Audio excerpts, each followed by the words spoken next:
pit crew is so important to the outcome of the race now because there's tenths and hundreds of seconds that separate being first and second. 5, 4, 3, 2. There's just so much on the line when you jump over that wall. The more pressure we have, I think the better we perform. We thrive on pressure. We want the ball.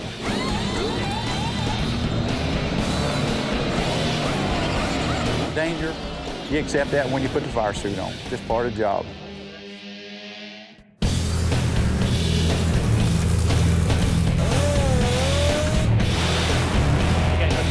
Do it.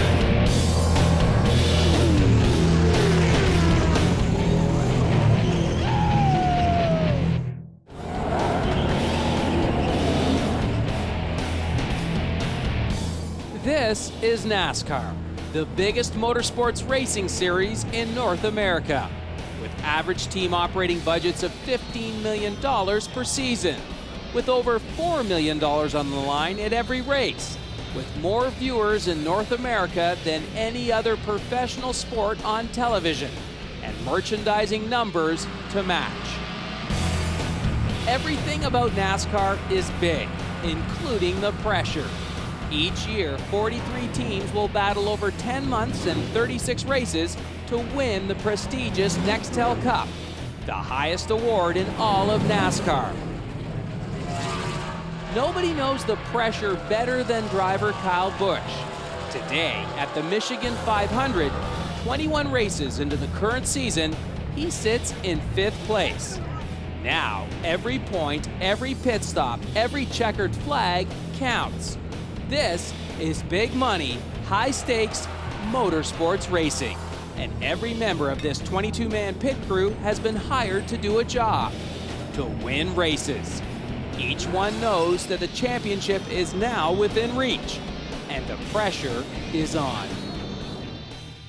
We're supposed to have a 9 o'clock practice this morning here, Saturday morning, but we've got a little weather, a little rain that blew in last night, so we're waiting for that to blow out. We've got the jet drivers on the racetrack now trying to dry it out, so hopefully we'll get on there within an hour or so. Currently in the point standings right now, we're 5th in points. I think we're about 8 points out of 4. With 4 races to go after the chase, it's very tight. The competition's unbelievable. After the first 26 races in a NASCAR season, only the top 10 teams are eligible to win the Nextel Cup. This competition, in the last 10 races, is known as the Chase. With 4 races left to the Chase, this is NASCAR racing at its most intense. A mistake now could ruin any hope of winning the championship cup for the number 5 team. The points battle's tight right now with 4 to go, and this will be a real pivotal race. Today, the number 5 team gets 2 on-track practice sessions before tomorrow's race final. 2 chances to get their cars as fast and safe as possible for Kyle. This pressure falls on the shoulders of only 6 men who will work directly on the car today. This is where they earn their money. Did you finally do that deal in the window there? Oh, yeah. I work for the Kellogg's number 5 Chevrolet with Kyle Busch that drives it, and I am the car chief.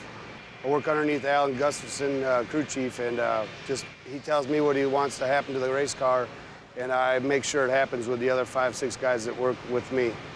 Okay, we go back up or down.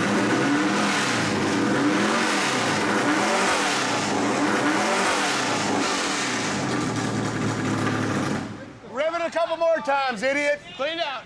Come on, stupid. Clean it out. It's like the old... No wonder why you got fired. No wonder why you got fired from being our... That's awesome. No wonder why you got fired from being our... Oh, back under the hood. He's mad now. Speechless. Got him. Basically, I'm just responsible for all the technical data, race day setups, fuel mileage, that sort of thing. The crew chief has the final call and all that sort of thing, but during the course of the weekend, like, I'll gather all information and sort of give him options. Basically, team nerd, you know? Alan, our crew chief, you know, he's great. He's really great to work with. He used to do my job, so it was great. I came with very little experience. He's been really helpful and sort of like bringing me up to speed and that sort of thing. He's a real laid-back guy. He's young, you know, hangs out with us. it's a real sort of, you know, it's a good relationship. I wouldn't want to work for anybody else. Good crew chief. Chris, yeah, I just actually met him last year. He come to work on this team about a year and a half ago, and I'd met him there. And I actually met him New Year's Eve for the first time, and he's a pretty fun kid to be around. Just good. We just get along. We're all like brothers on this team. We all take care of each other and, you know, have a good time and whatever. We do have a good time as a team. Real good time. Your girlfriend's doing good. That'd be my wife he's talking about. Craig? Oh, yeah. Yeah, no, he's good. I really like working with him. He's totally cool. He's good. Been around a long time, you know, taught me a lot.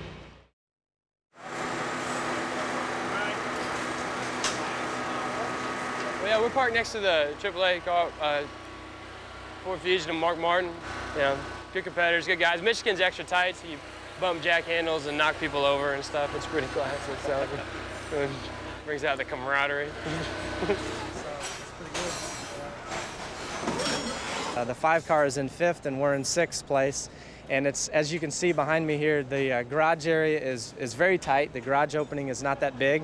So our cars are in there and we have to work with our team, the guys on our team versus the guys we're competing with on the racetrack for points. Being so close to your competitor may be a good thing because you can kind of look over at their car and maybe if there's a few things that you want to see that what they're trying or whatever, you can kind of watch them and hopefully you won't get caught too many times looking at some things that they don't want you to look at.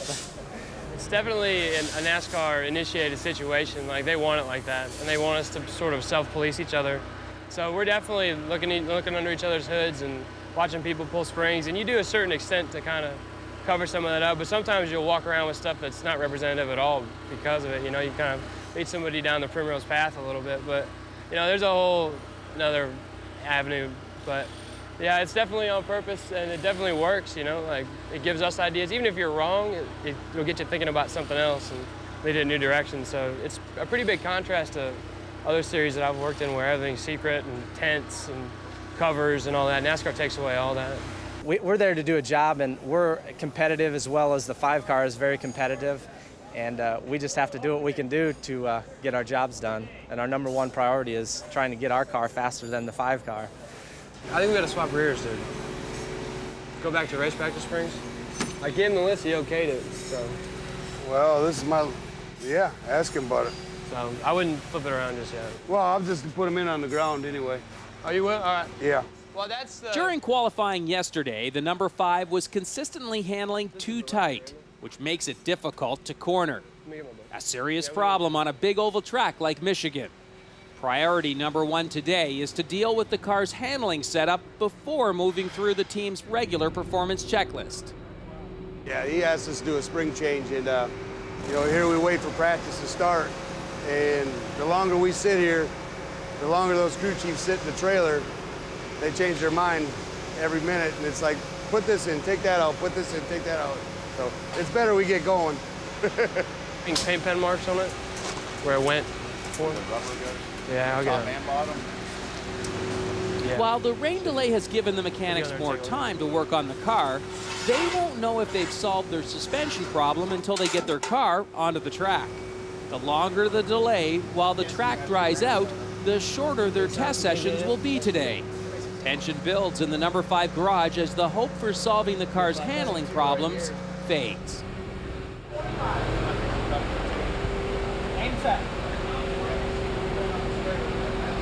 Officials just walked up and said we're going to go on the racetrack in 15 minutes.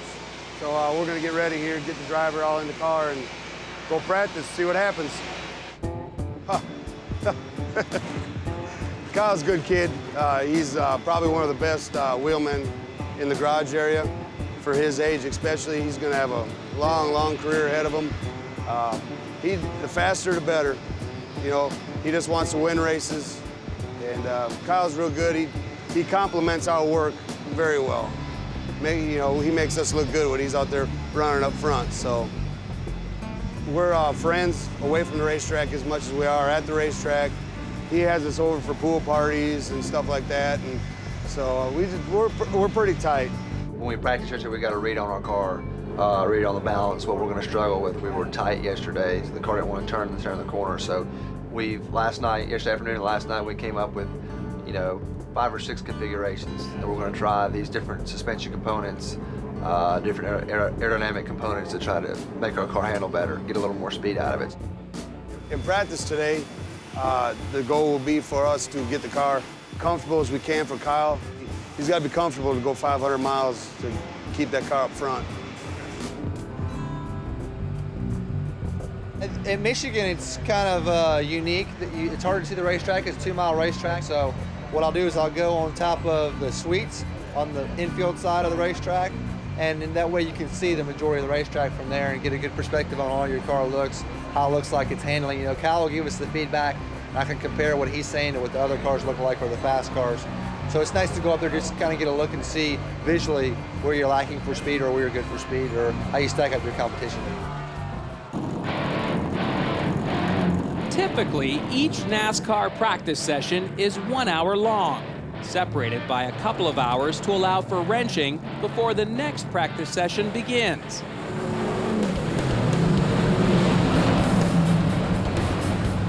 With today's rain delay, the sessions have been reduced to only 35 minutes each, with only a 30-minute break in between. This gives the number 5 pit crew about half the time they had counted on to adjust and track test their new setup.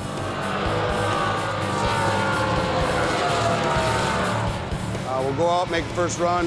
If it feels good, he'll probably run like 10 laps. And then we'll come in, we'll just put something else on the car, run another 10 laps. We'll try to run 10 lap segments just to see where we're at.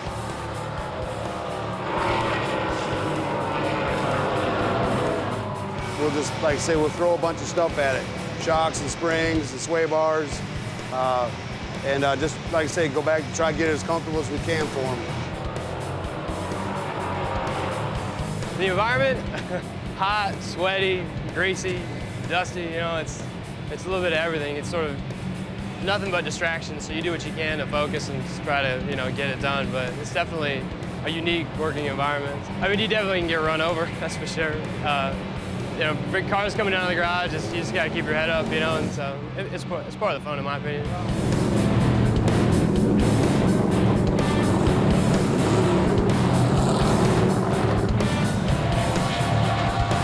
Right here behind our garage, so about 10 feet away.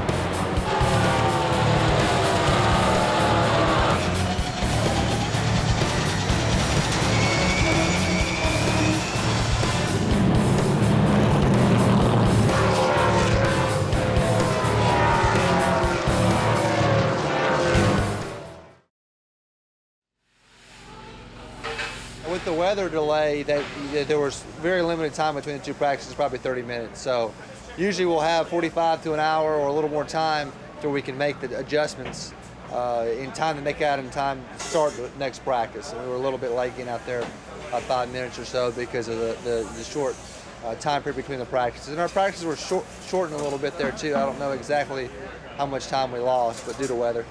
Normally what will happen when I try to do that stuff is I'll be tight with the front, but then I'll unhook the back, so I'll be trying to turn it down. Kyle reports back to the crew that the handling problem is still there and that he's having a lot of trouble maintaining the car's stability in the corners. The pit crew now has only one 35-minute practice session left to get the car handling properly. We decide what we're going to do to the car by his feedback, and we just listen to him, and he talks to the race engineers, and he talks to Alan, and then we just cipher out what we got to do, what is our best change that we can do for that certain situation. All right, Josh, let's see what we got here, bud.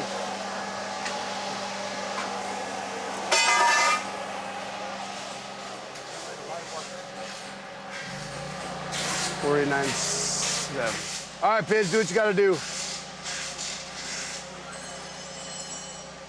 The biggest thing is being able to trust your guys and, having that trust within them, because you want to make sure you're getting into a piece that's safe. You don't want to get into a race car where things are going to fall off it or something's going to break or things like that. I mean, you're going to have stuff that breaks just because it's a parts failure, but you don't want to have any mechanical problems due to, somebody not, tightening up a certain bolt or nut or something like that. So The biggest thing is to have that within your guys and to be able to, get in that race car with true belief that you're going to be able to go out there and perform. The 6 car and the number 5 car are pretty competitive, but our driver is a veteran and very experienced, so hopefully our experience will prevail and we can outfinish the 5 car this weekend. And hopefully we're in the top 5, ahead of the 5 car. Kyle Busch is a very good background. He's run different types of races and different types of cars. Him being young and Mark being experienced, Mark has been around this style of car for a long period of time. The older guys kind of look to the younger guys maybe for that maybe competitiveness, because they've been around so long, and the young guys come in and they want to beat the old guys and they feel good about it. But I think the older guys that's been around for a long time also feel good that they can beat up on the young guys every now and then too. As the next session begins, all the members of the crew feel the pressure. If the suspension problem is not solved now, it could spell disaster for the number 5 during the race tomorrow. Practice is interesting because, practice can be an incredible amount of fun. You work it as hard as you can, as fast as you can, as accurately as you can, and it's the team, it definitely comes into effect. Everybody from myself to Craig to the truck driver to mechanics to everybody, is flat out, and that's when it really gets fun.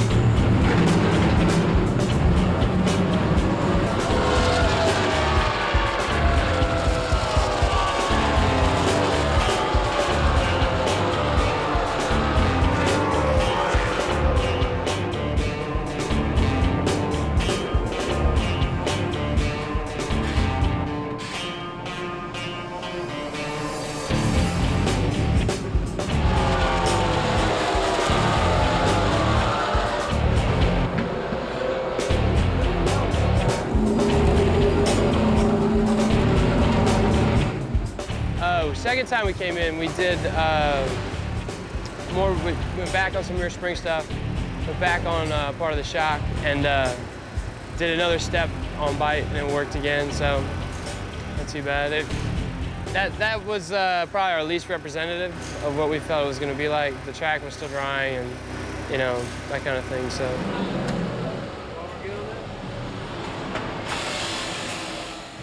Practice stinks when you're not doing so well, We're trying to maintain a good attitude and not get too down about the whole thing, but it's definitely got its ups and downs. So we feel if the weather holds like this, kind of cloudy, gray, we'll be able to count more of that practice. But right now we're just trying to get the balance of what we were like at the beginning of the second practice. It was a little closer to where we think we're going to be. Tension begins to mount in the garage when the team runs out of precious practice time. They all hope they've got the perfect setup for Sunday.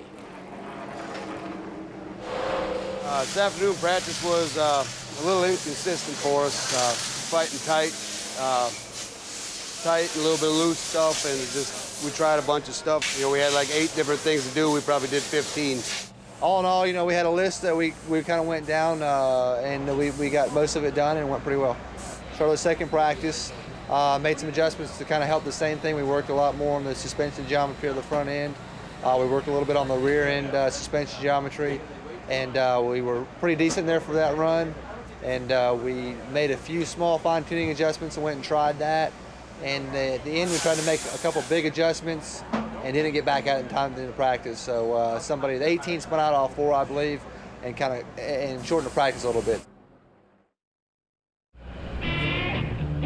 Each of the 43 teams in the NASCAR Nextel Cup Series can go through some 60 tires in the course of a race weekend. For one man on the Hendricks number 5 team, tires are a full-time job. My name's Whit Satterwhite, the tire specialist for Kyle Busch. I've been at Hendrick for a little over a year now, but I've been involved in racing pretty much my whole life, and I've worked for another NASCAR team and learned a lot there, and just carried all my information over here, and one of the best Nextel Cup teams here. There's probably 10 sets of these depth holes around the tire, and all of them are kind of different depths the way they size the tires. So we pick one, and what I'll do is before the race, you know, or right now, is I'll mark the set of holes that we're going to measure from. And then that's kind of our pre-wear. And then we put it on a graph kind of. It just shows the wear of the tire and how the car's performing. You can tell a lot just by that, you know. Whether he's loose, tight, too much camber, not enough. And, you know, relay that information to Alan. And he can actually, you know, make race calls to what's going on, you know, with air pressure and everything else. Because the way the tire's wearing, a little bit of air pressure adjustment can help, you know. If it's wearing too much over here, you take a little air out, fix the solution, you know. I kind of like doing tires. I like reading the information, you know. It's kind of a challenge to me to take a tire and, you know, all the data you record off of it, then you make a run, you come back in, you try to figure out what the car is doing just by looking at numbers and graphs and everything else. And I say that's the most challenging part, you know. And if you can actually find something that'll help, you know, find that extra thousandths of a second, it's worth it. And that's pretty much what I do. Yeah, actually, I just do Kyle's windshield during the race, you know. We got a pole with a sponge on the end, and you just stand behind the wall and just, you know, clean the windshield and get it all clean for him. We can actually go over. And then, you know, we can give them stuff like a bottle of water, but that's about all we can do, you know, just get the bottle of water and get back over the wall pretty much. I'm only 21, so go ahead and do the traveling and everything while I'm young, and then eventually settle down, maybe just work in the shop, so that's pretty much it. Yeah, you look around, they're everywhere, man. It's kind of hard to work, you know.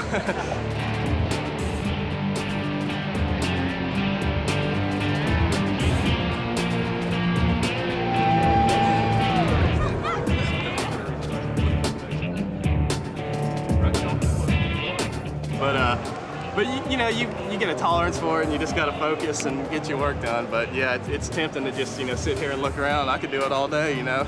But you know, we got to get the job done too. So got to separate the two sometime. We've got a few little things to do with, you know, just race stuff, making tear-offs for the front grille and getting the tear-offs for the windshield ready, everything greased and the wheels right, you know, for the pit stops and stuff. So we'll get it kind of configured. You know, just little things for the racetrack. The guys will probably be doing it for another, they'll work pretty much straight to the end of the garage closing, and we'll try to set up first thing in the morning, you know.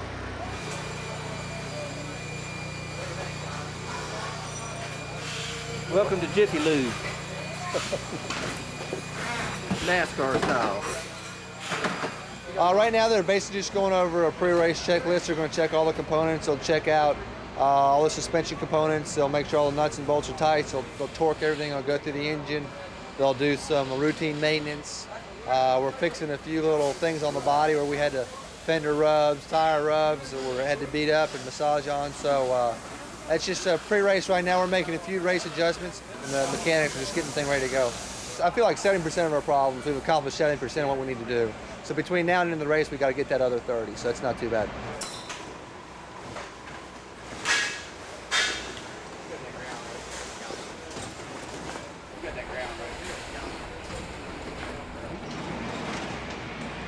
Well, it was a tough day here at MIS for us today. We struggled a little bit, but I think we found what we need here to go in for tomorrow's race. So off to the hotel and be here bright and early tomorrow morning and see what happens tomorrow afternoon.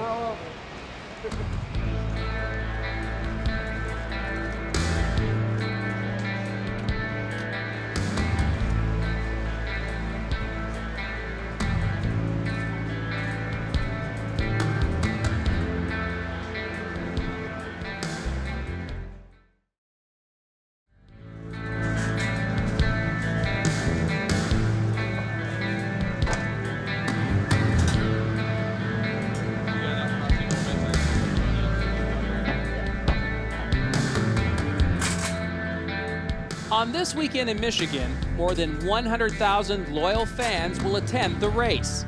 Over 6,000 gallons of fuel will be burned, more than 2,000 tires will be turned, and millions of dollars will be spent. The pressure of NASCAR is intense, and today that pressure moves from the garage to the pits, where 8 select members of the 22-man pit crew will go over the wall. These men need to be every bit as skilled as the driver. If they make one mistake, lose half a second during a pit stop, it could cost the entire race. For these men, pressure and danger are the fuel that makes them run. Like, when we come on Sunday, our primary job is just set up pits and make sure everything's in working order out here for when the race starts. It takes us about 45 minutes to an hour to set everything up. Yeah, this is actually a pretty good pit stall, only because, say we're running 8th and we come into our pits, well, there could be 4th, 5th, 6th place cars pitted behind us. Well, if we knock out a good pit stop here, we have a better chance of just jumping out in front of them, because they're not going to run him over. They're actually going to have to hit their brakes, and that's just more spots that we can gain.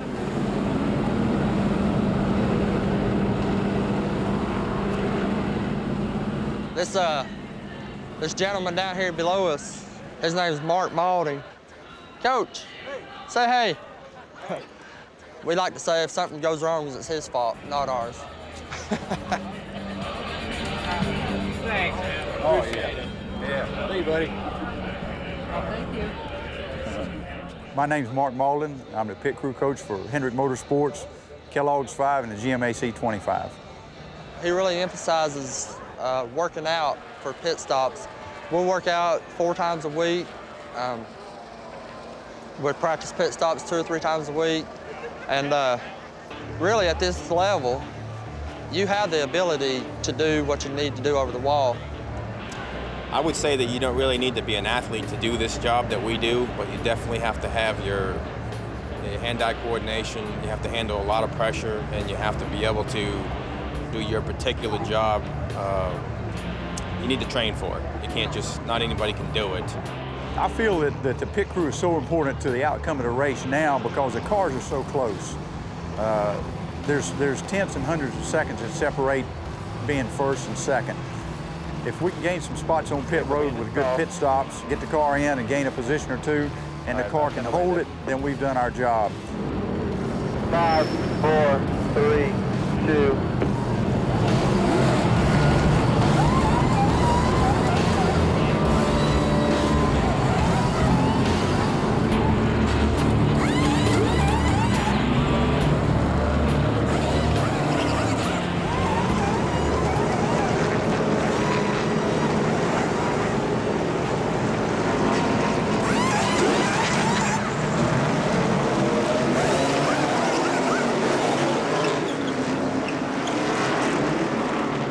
There's different techniques. We take our right rear tire to the front. We feel it saves us time when we come in and our jack man raises the car, pulls the right rear off and sends it to the front. Our front tire changer rolls the right front to the wall. In a 2-tire stop, we'll send that tire to the back because as soon as we get the tires on the car on the right side, we're going to drop it. We don't want anything in front of him so he can clear the box and get out. So we're going to cut any unnecessary hazard out of the way. So as soon as we drop the jack, he's on the hammer getting that car back out on the racetrack. The thing that separates the guys who can do it 13 seconds from the guys who can do it in 14 seconds are their attention to detail and just they minimize their mistakes. In other words, if there's 5 lug nuts on the wheel, if you're hitting all 5 lug nuts, you only want to hit those 5. You don't want to have to go back and hit another one.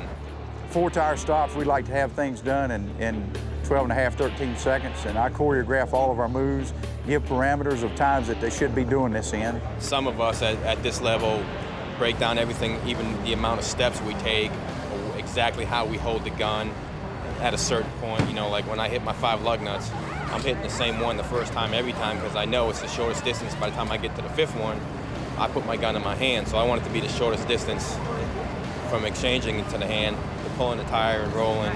I know exactly how many steps I got to take around the car and exactly where I'm going to land. I mean, it breaks down into a science.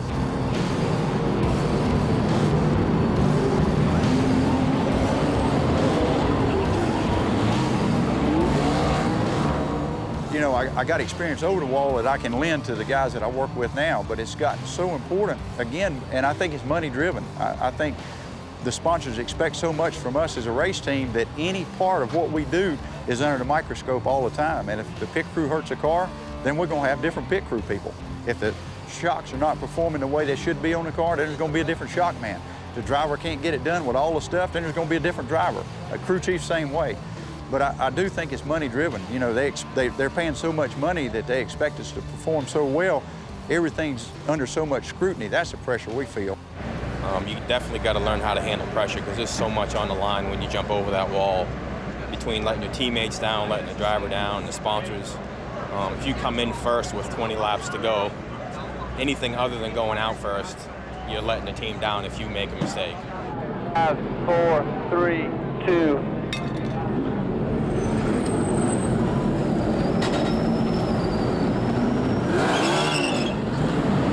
15-second pit stop 6 years ago was a great pit stop. You do a 15-second pit stop now, you probably lost 7, 8 spots. Guys don't pay $15 million to see their car run in the back. They want it fast and they want it done now. So the whole intensity of the thing's gone up, but danger, you accept that when you put the fire suit on. Just part of the job. For a pit crew member to make it to this level of racing, it takes more than just being fast during a pit stop. They also need to be mentally prepared for any and every situation that might arise during a race. Yeah, but in a crash situation, we would have so much trouble getting that whole nose back to the garage. Like say if we wrecked here, we had the nose out here. You think we can get it back there in time? Yeah. I don't. Because the car's gonna come in on the row back, and while they're towing it in, we could already be down there getting it off of the jig, ready to bolt on, instead of running with it and then getting it ready. It's already there. No matter that. Yeah. Everybody else agree with me, so you're in the minority. I think I'm right.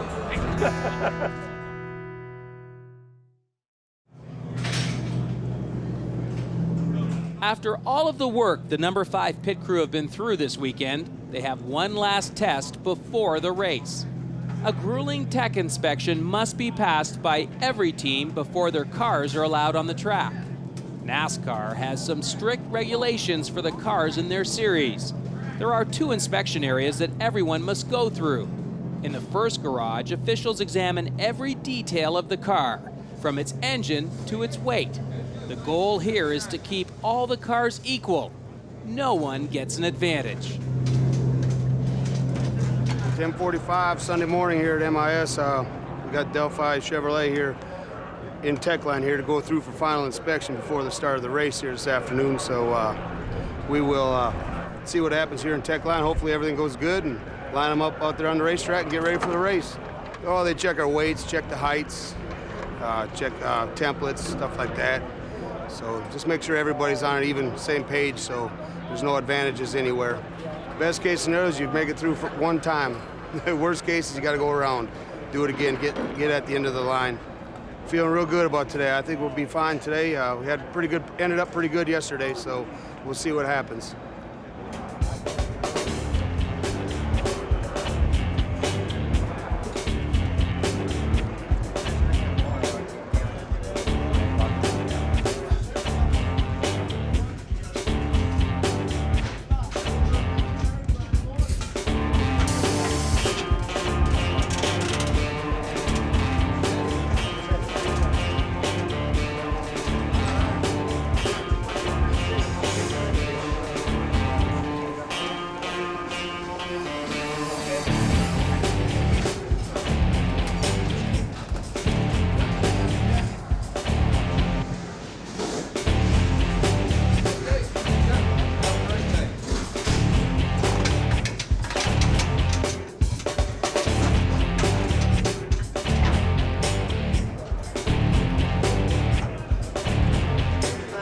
The final stage of the tech inspection takes place at the entrance to the racetrack.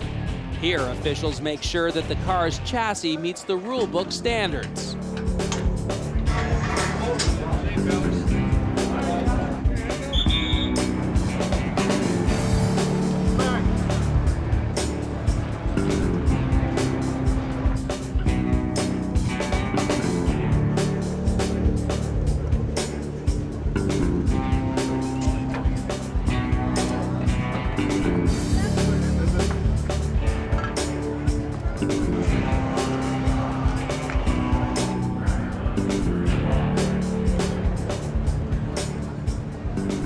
they line the cars up here the way they qualify.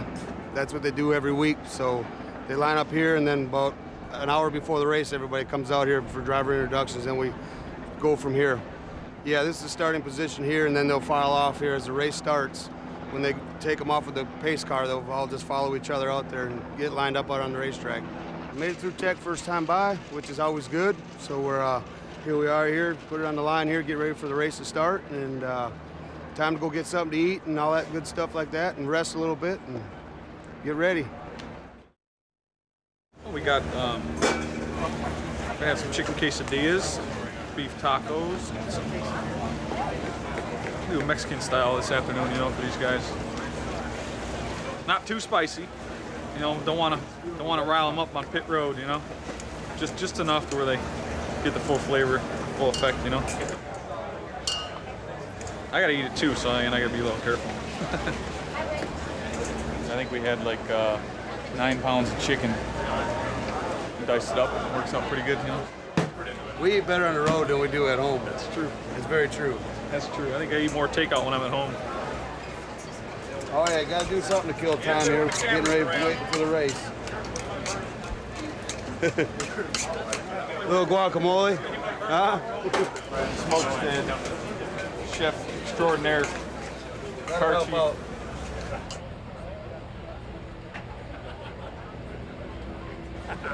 Tom Stewart is the greatest engineer of all time. You know hard to hear?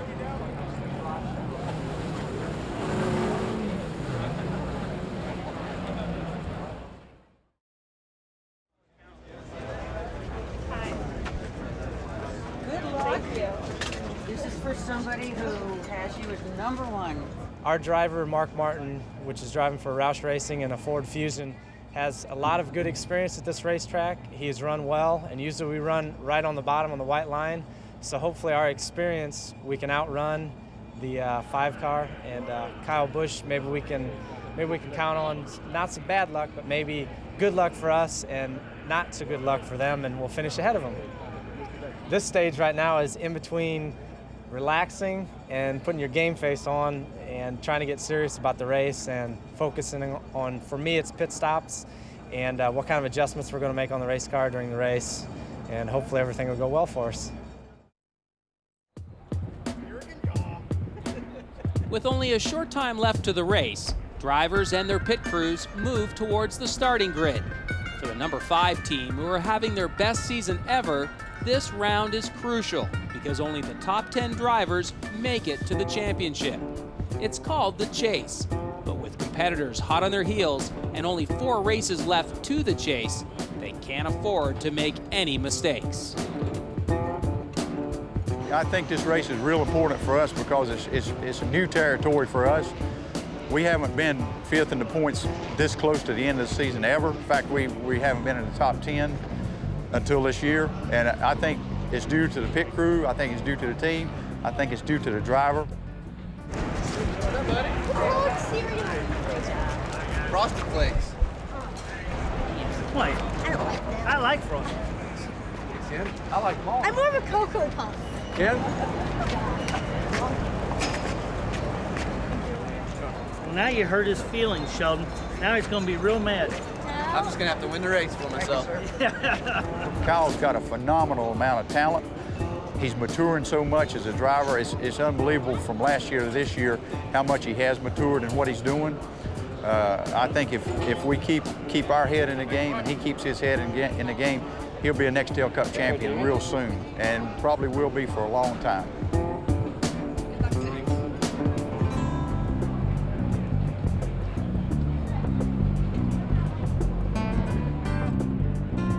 You know, this is Kyle's type of racetrack right here. He's just almost flat-footed around this place. You know, these last 4 races, it's pretty tense. You know, it's special to be a part of because that's what I like about our team. I think our team, you know, the more pressure we have, I think the better we perform. And, you know, with 4 races left to go, I think we're in a really good position. We're sitting 5th in points.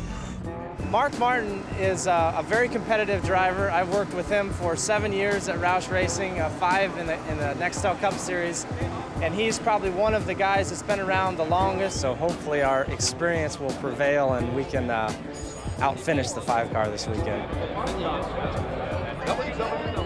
You know, if we come out of here today with a solid top 5, top 10 finish, you know, we'll feel a lot better going into Bristol next weekend.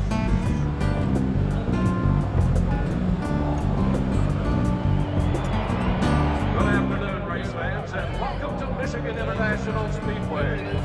Running the NASCAR Nextel Cup Series. We've got a really good car and race trim. Yesterday in practice, we were phenomenal. We were one of the fastest cars, so I'm feeling pretty good. We've run here really well in the past, so I think if everything plays right and we stay out of trouble and don't make any pit road mistakes, we'll be okay.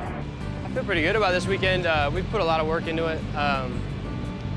We ran well here last year. This is a track that's suited well for Kyle. The car's been good. This is one of our better sort of fast high bank cars, so we should be pretty good, you know.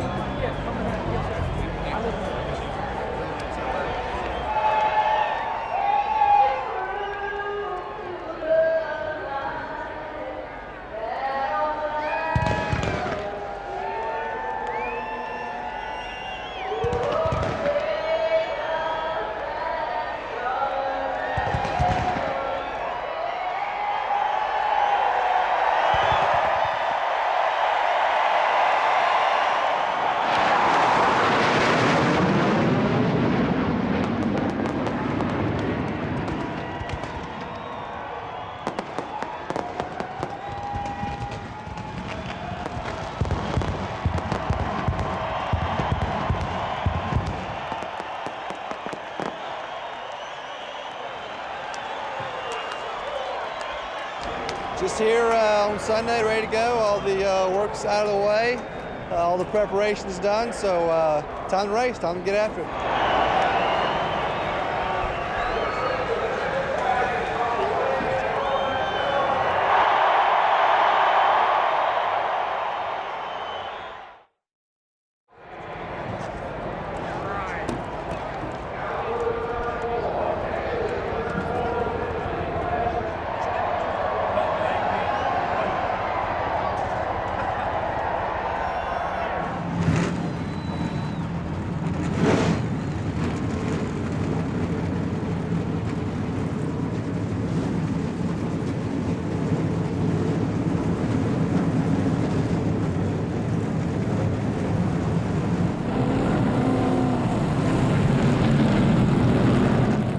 You guys have been awesome. Appreciate it all the hard work and everything you guys do.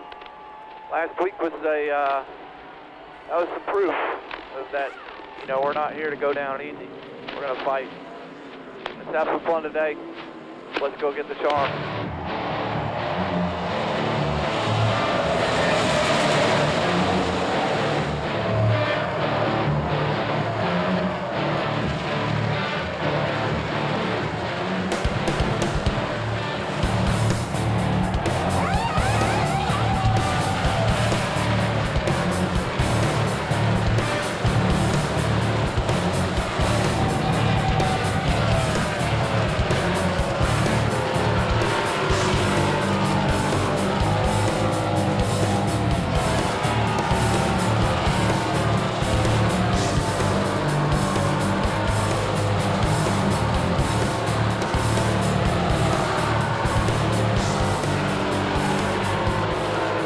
That's what I'm talking about. Just kind of let it come to you a little bit. In front of you.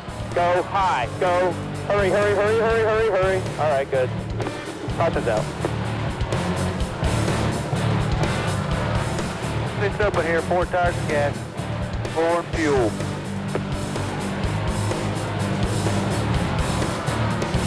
Getting into 1. Pretty good down on the bottom. Cuts good through the center. Pretty good up off. 1 and 2 happy with. 3 and 4 not. A caution flag is out on the racetrack, and the cars head in for the pits. No passing is allowed during a caution, so a fast pit stop is the only way to get ahead of the competition. This is the moment the pit crew have been waiting for. Kyle is currently in 5th place, If he can pit faster and get out faster than any of the 4 cars ahead of him, it could give him the advantage he needs to win. 5, 4, 3, 2.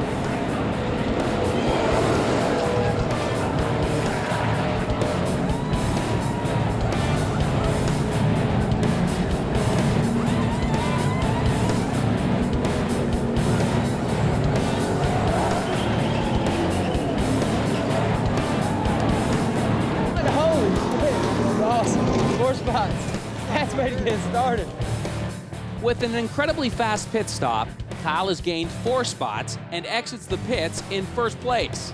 The number 5 pit crew has done their job to perfection, and this is what it's all about for this pit crew.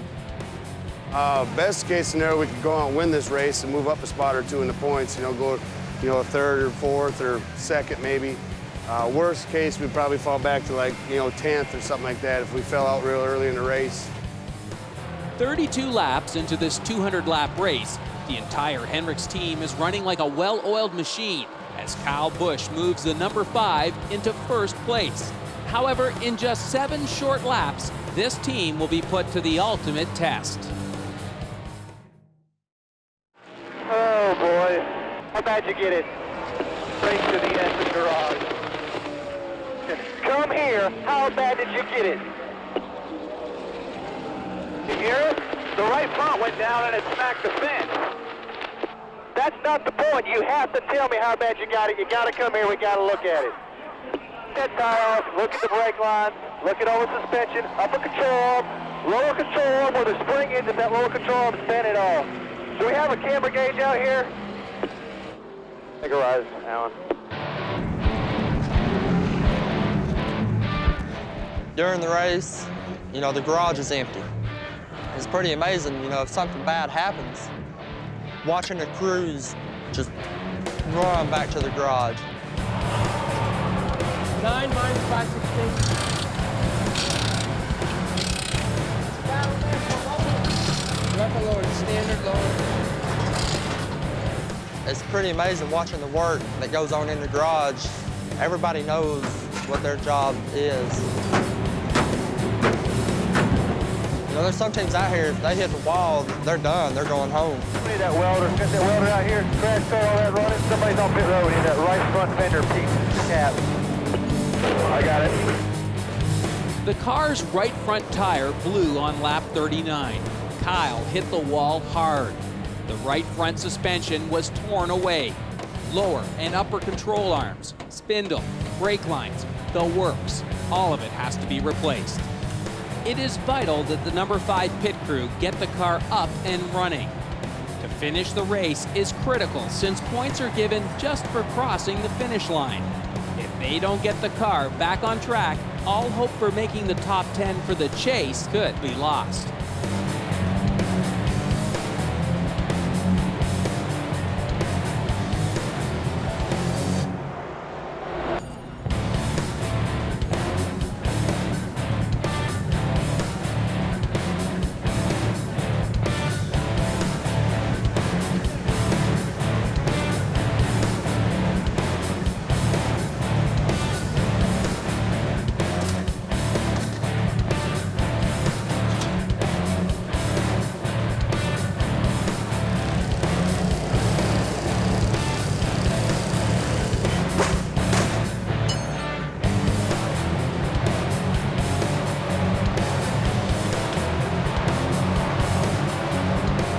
You want to top this thing off quick? We're going to run here and stop slam, and then we'll top it off. We're going to just check for rubs. Get a screw in this hood.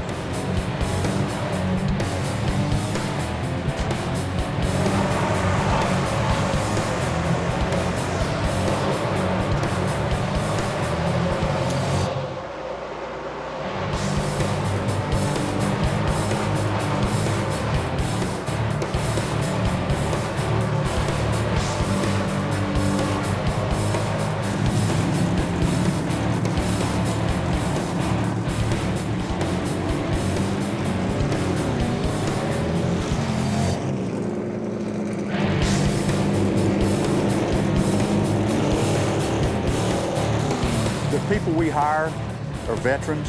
they've been around, they've seen just about the entire spectrum. Pressure's not pressure. We thrive on pressure. We want the ball, you know, when it comes our time, because that's all the recognition and the contribution that we make to the race car. We want it, you know, bring it. The more the better for us.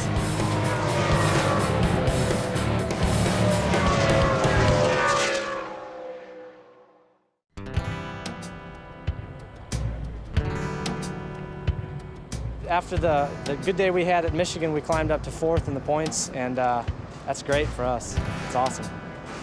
The situation with the 5, I'm not sure what happened or what caused it. I know they got in a wreck and hit the wall, I believe down in turn 1 and 2, which was unfortunate for them because they were, I think they were 5th in the points, and it was a big hit for them. But somebody else's loss is somebody else's gain, so we'll take it however we can get it, and we'll go on and move to the next race, and it'll be a victory for us, hopefully, in the end.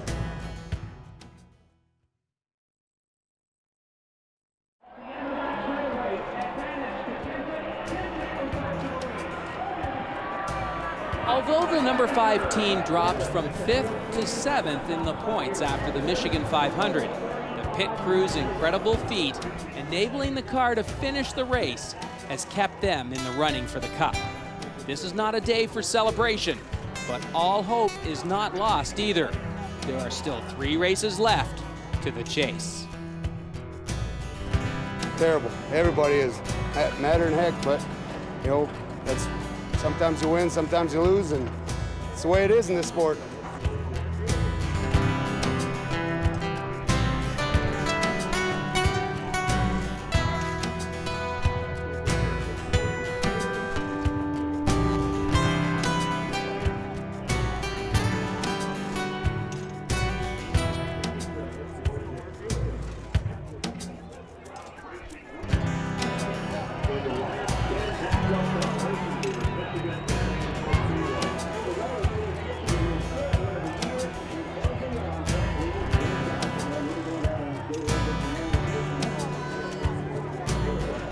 As you guys can see, today didn't end up the way we wanted to end up. We had a good start of the day this morning.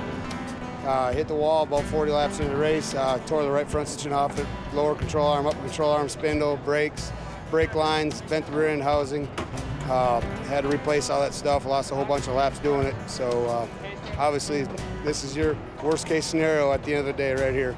So we'll go to Bristol next weekend and see if we can get it back.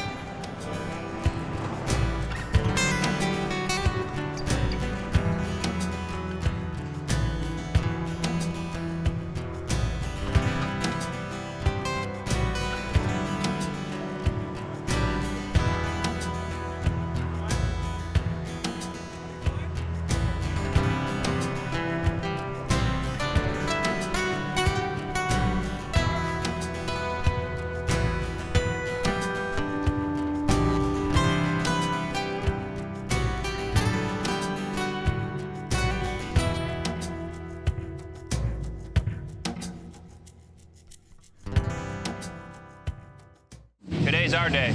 Get them. There's no excuses. There's only results, and there's only the desire to get to the top. They don't really hire guys that can't handle the pressure. Everybody knows what I expect, and they work really hard not to have any mistakes.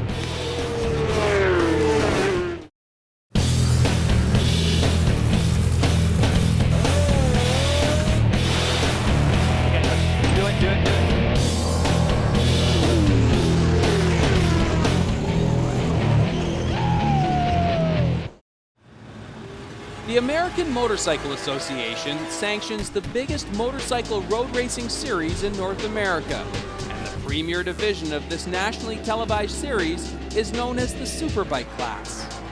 The best riders and the top pit crews from across North America come to compete on these two-wheeled cruise missiles that have been clocked at over 200 miles per hour. This is motorcycle racing pushed to the limit. And each summer, road racing enthusiasts flock to these road circuits by the thousands to see the top names in motorcycle racing. This weekend at the Mid-Ohio circuit, AMA multi-time champion Miguel Duhamel and his longtime crew chief Al Ludington are gearing up to take on more than 37 other professional riders and teams. At the top of the pack this year, Team Suzuki has been virtually unstoppable, with a solid lock on both first and second place. But Team Honda is pushing hard in third, and are not going down without a fight. Duhamel is one of the most skilled riders on the planet, and his pit crew are the best in the business. And if Team Honda can break the Suzuki lock, they will have a solid chance of winning the coveted AMA #1 plate.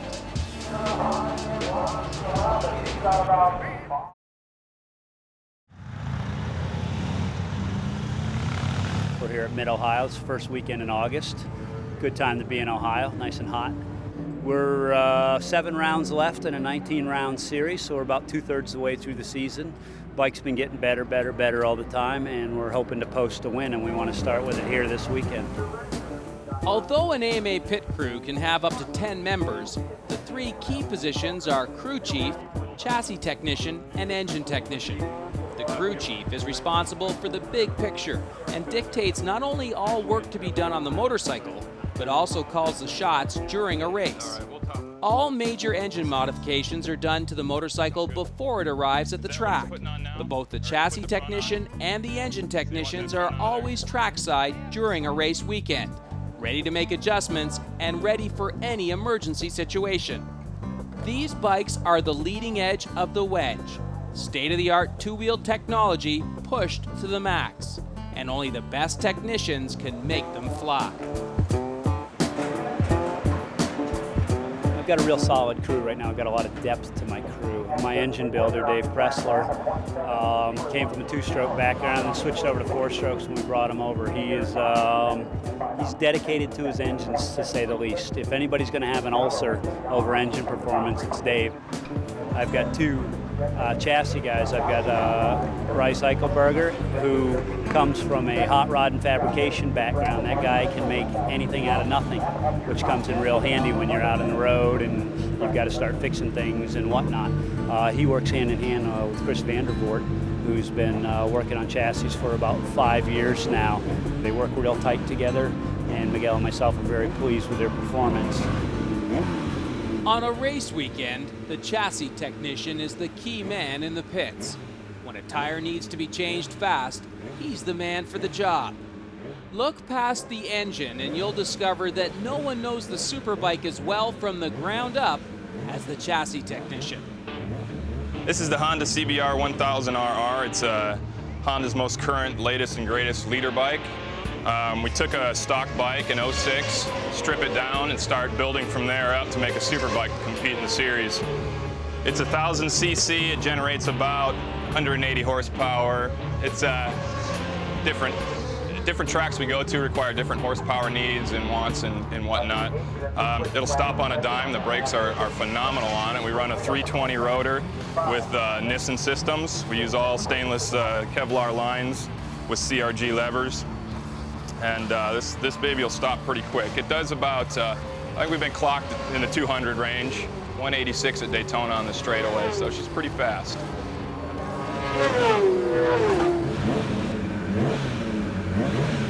The reason we warm the bikes up in the morning is just to make sure that there's no issues with them. Just want to make sure before we get on the track that we've confirmed that the bike runs, starts, there's no battery problems. And just get a little heat through the motor, get the oil warmed up before we take them out there and do 180 miles an hour. Back at the team's home base in California, the engine technician spends most of his time between races tearing apart and rebuilding the most advanced motorcycle engines in production. However, his job description is much different during a race weekend. With all the major engine work out of the way, unless there's a failure at the track, during a typical race weekend, it's the engine technician's job to deal with the vast array of tire choices now available to Miguel and the team. Well, we tried not to do too much engine work at the track. It's mostly done at the race shop. You know, if you're doing engine work here, there's a problem. So, usually tires and wheels, a lot of different tires to sort through in a race weekend. Probably 4 or 5 different fronts, and usually 3 or 4 rears. So a lot of sorting and just keeping the rider happy. And maybe even more importantly, the crew chief. Miggy's call. We got them all hot, right? I reckon same. Probably. Al's actually one of the best crew chiefs in the paddocks. He really is. He knows what he's doing. We get our job done, and there's no question about his decisions, for us anyways. He has a really good relationship with Miguel and with us, and again, it takes a whole team to do this, to make this effort, and he's part of it. He's a key member of the team, and he keeps us all together and working hard, and you know, he rewards us for our hard work. The pit board is the sole means of communication between the pit crew and the rider during a race. The board lets the rider know not only how many laps are remaining in the race, but also his position in the field. If the rider isn't leading the race, it also shows him how much he needs to accelerate his lap time in order to catch the competitor up ahead. Both the rider and the team rely on the pit board man to have fast and accurate information up on the board for each lap. If the information is incorrect, the rider won't know how he's running in relationship to his competitors. 26 on that lap time. You don't have to worry about the lap time, TJ. My normal pit board guy didn't make the trip this weekend, so I've got a new guy, and I've got to make sure we're on the same page. Critical that he relays the right information to Miguel, whether it be Miguel's catching somebody or somebody's catching him. Miguel needs to be aware of that on his pit board.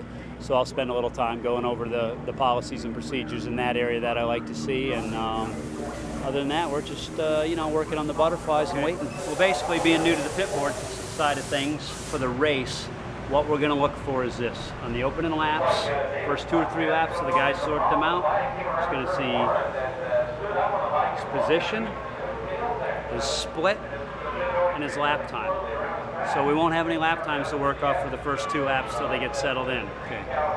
My spotter's going to call me the position. I'm going to give it to you. That'll be on the top line. P1, P2, P3, P4, whatever it happens to be. Okay. For the first 2 or 3 laps, we're just going to give him a +0 until things sort themselves out. And unless he's at the tail end to say the front 4 guys in the back, and they're walking away from the back guys, then we'll amend that. But what you need to have out there and ready to go is a +0. Okay. On the bottom, we'll give you his lap time.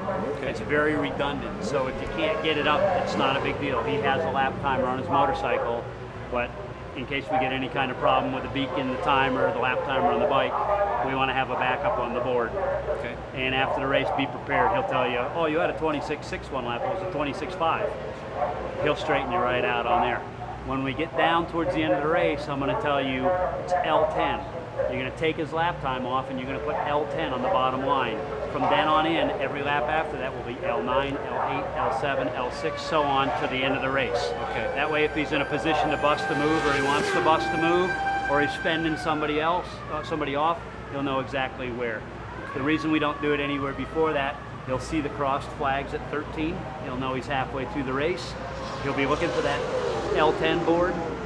He can plot his strategy accordingly. Okay. Anything else that needs to go on the board, I'll dictate to you. If he's gaining on somebody that's a little bit ahead, I'll probably switch you over to minuses. I'll give you like a -1.5, and then I'll give you a -1.2. That way he knows he's making inroads to the guy ahead of him. He can put his head down and push. And vice versa, if he's got somebody coming up behind him, we'll show him a +2.5, +2.3, +2.2. In other words, you need to pick up your act and cover your donkey there.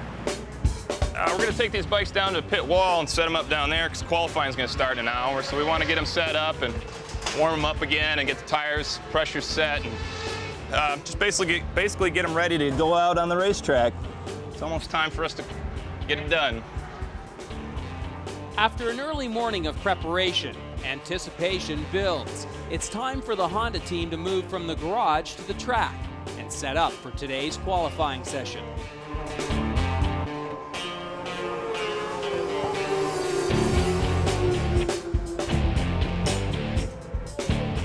Over the last decade, electric tire warmers have become an essential tool in the team's pre-race preparation. This simple technology, much like a heating blanket, preheats the tires to 80 degrees before they even hit the pavement. Preheating the tires allows the rider to start a race with rubber that's already up to optimum tire pressure. This gives him the stick or traction he needs in order to navigate the track's twisty bits. Call 800-AMA-4. Unlike other motorsports, an AMA race weekend actually consists of 2 independent races. During timed qualifying on Saturday, a rider's fastest lap or hot lap sets the grid for the race finals on both Saturday and Sunday. Let's fire it up and get the warmers off, guys. We're 25 seconds away.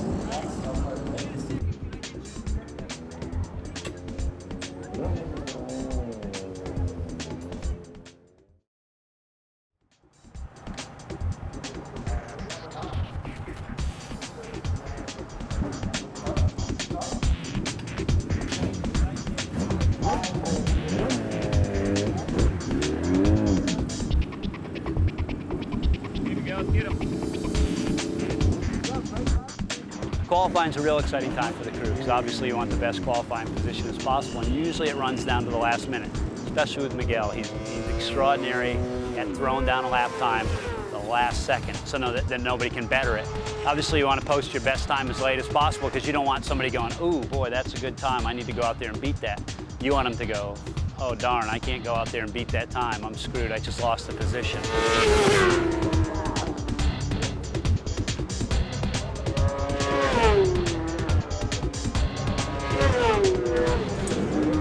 Did that bring the setup back? Yeah. Okay, good. That was a nice lap.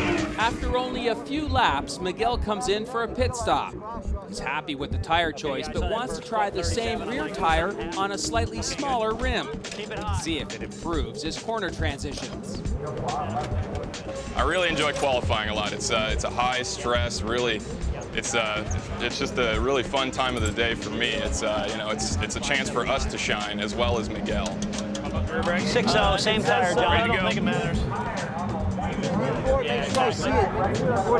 You got it. It's only about 2 inches. Miguel tells Chris that he can't see the pit board as he comes by on the front straight. Without being able to see his pit board, Miguel has no idea what his lap time is. When he has the inboard, when you give him the inboard, make sure you stick it way out there and wiggle it around. He said he couldn't see it before. Okay. All right, wiggle it around. Okay. I'm actually driving the hospitality bus. That's how I got here. We have a guy, Brian Uchida, who's normally doing the signboard for Miguel. Had another assignment back in LA, had to work that, so I was asked if I could step in and learn the signboard. I love it, it's racing. Let's go, learn something new. The Mid-Ohio race circuit is 2.4 miles long. The track's lap record was set by Suzuki's #1 rider Matt Mladen back in 2005 at just a snick over 1 minute 26 seconds. Miguel is only a fraction of a second slower than the current record, clocking a 1 minute 26.3. He's just 0.3 of a second off the current record holder. Unfortunately for Miguel, news spreads through the paddock. Team Suzuki has just shattered the lap record here again, this time by more than a second. If Miguel wants the pole, he's going to have to put his head down. Coming in on the next lap, going to go around. If he doesn't come in this lap, he's going around. They're going to give him an inboard. The key to laying down the fastest lap time during qualifying is to use a special rear wheel slick known as a Q. Good job. I got a question for you. Do you want to get on the Qs or do you want to try this bike with this rim? 16 minutes. You only get a lap or two before we got to pick a bike and get Qs in. Let's just stay with this. Okay, would you like to get a Q on now? See what it's going to do to the bike? Give me a break and go out. Okay, with a Q? Okay. Give me a Q. The Q is the secret weapon in a Superbike team's tire arsenal. Made of super soft compound, the Q is extra sticky and provides maximum traction right from the get-go, allowing a rider to push his machine to the max. But the Q is so soft that it will only last for a couple of laps. Push it any harder and it will chunk and literally fall into pieces. The Honda technicians make some minor tweaks to the bike's setup. Now it's up to Miguel to lay down his fastest lap of the day.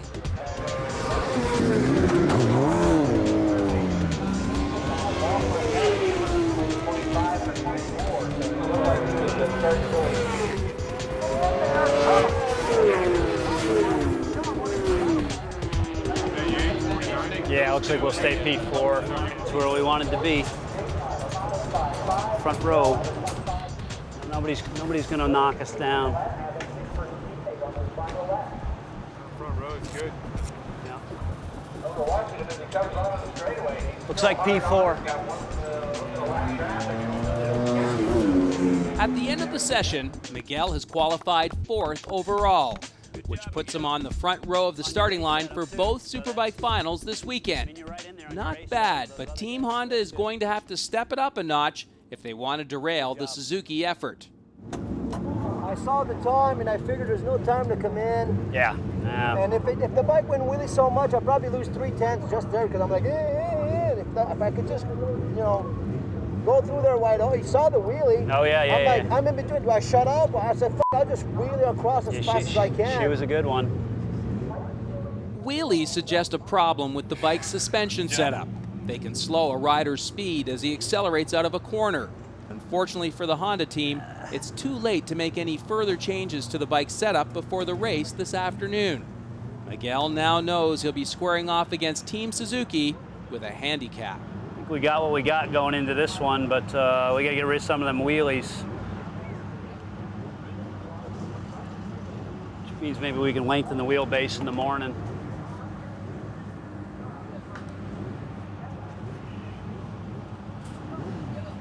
Fine job, he didn't bitch about you. It went okay, but we missed him one time, and he gets lonely when he didn't see the board. And I learned that quick. I went straight to Miguel and apologized to him and told him what the issue was and said, what can I do to make it better for you? What are you looking for as the rider coming down that straightaway? And he told me where he'd like to see it and how he'd like to see it, and I said, I'll do my best to get it done. Went okay. We always want to see P1. We got P4, which is still the front row, and on a track like this, it's turn 1. P4 isn't a bad option either because of the way they go into turn 1. So if we can get a good start, I think we'll be fine. We'll be right up there with the top guys, that's for sure. That's the positive side of it. Right now what we're doing is what we call race prep, and we just look the bike over very thoroughly. We go through and retorque everything, clean certain parts like brakes, chain, we lube the chain, and just give the bike a good general look over. Make sure that it's ready to go out there and do battle. Let's lube up the throttle tube as well. The AMA Road Racing Series has a Dunlop tire unit that travels with the series. Dunlop continually works with AMA road racing teams to develop the fastest rubber on 2 wheels. Since Dunlop is supplying all of the top AMA teams with tires, they know exactly what tire compounds are getting the best results this weekend. Dunlop has the largest percent of the fitment in the paddock because they do the most development and they have the best tire. Michelin dabbles now and then. They jump in the market, they jump out of the market. They're not consistently here developing a tire. Dunlop develops. We've probably seen 25 different styles and compounds of tires this year, and typically they're better than the one we saw before. So they cover every major factory Superbike team, and they cover most of the privateers that go fast, and that's why you see this operation here. These guys bust their ass week in and week out to try and make us look good, and that's not an easy job most of the time. They're basically fitting and balancing tires. We drop off our used tires, they strip them down, they fit our selection on a new rim, they balance it, make sure everything's good, rack it up, we come and get it, burn them up, and it starts all over again. We're still debating about tire choice after that qualifying session. Miguel's tire choice is for the softer tire. Typically with this new style tire, they tend to work better. The soft tire tends to work better on a hot track is our experience, which is counter to what you'd think. You'd think hot track, harder tire, better result. Well, that seems to be holding true with the Suzukis. They all did their quick times on hard tires. We know our bike's easier on a soft tire, and that's what Miguel's comfortable with right now. So I'm just over here getting some opinions, seeing what they know about what other people ran, what kind of lap times, what kind of tire temperatures they're seeing, and their gut feeling on whether our tire choice is going to go the distance. Miguel's thoughts, 34-34, which I know you don't want to hear, and he's afraid a 6-inch will overheat it too much. He thinks he's better off on the 5.75. He said when he got on the 6.0, there's a lot of movement. He's afraid that's generating a lot of heat. Yeah. I know your boy went fast on the 31.27. Yes. What about the other guy? 31.27. Both of them did their fast time on a 31.27. All three. Oh, Yates too. Yeah. Huh. Well, that's kind of typical for that bike, though. They tend to lean harder anyway, don't they? Well, yeah, yeah.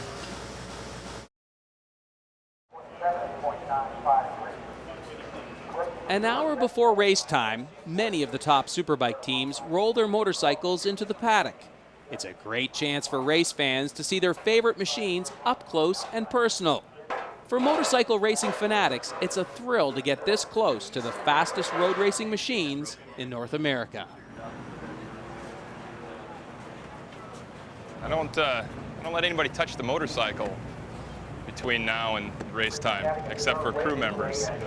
But just any old patron coming up and touching it, I just feel it's bad luck. And I don't know why, I don't know where it came from, but something inside me says, you know, only those that have really loved the motorcycle are allowed to touch it before the race.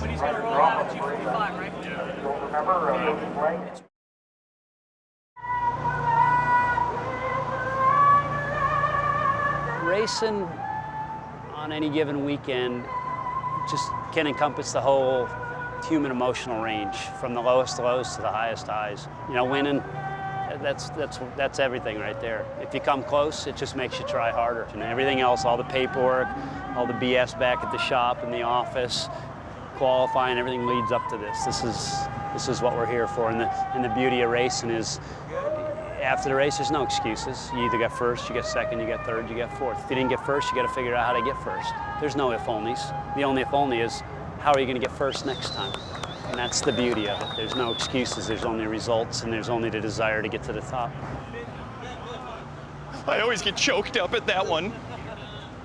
You'd have to classify Miguel as one of the best racers in the world. He's the oldest professional currently competing. Something tells me that when Miguel starts drawing a Social Security check will be the day he hangs up his leathers. You know, he's a fierce competitor, and he gives everything he's got every time he goes out on the racetrack.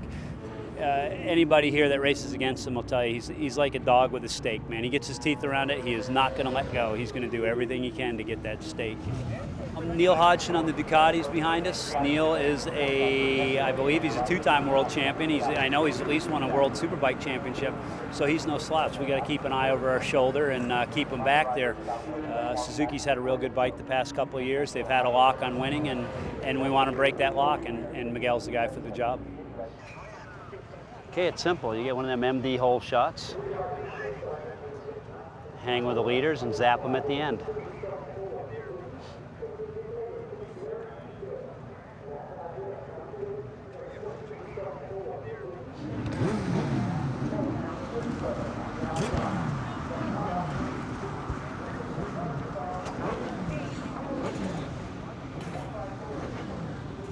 Fun begins.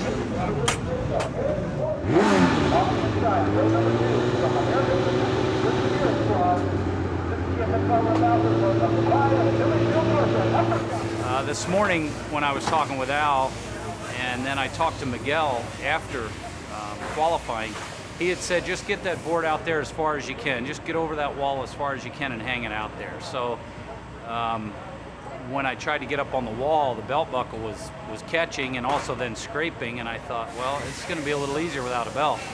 So I just pulled the belt off and tried it, no problem. No scraping, no issues, no. You know, I don't want to fall down off the wall, especially my first time out. They'd never let me live that down. As soon as you get the numbers on there, put that damn board over.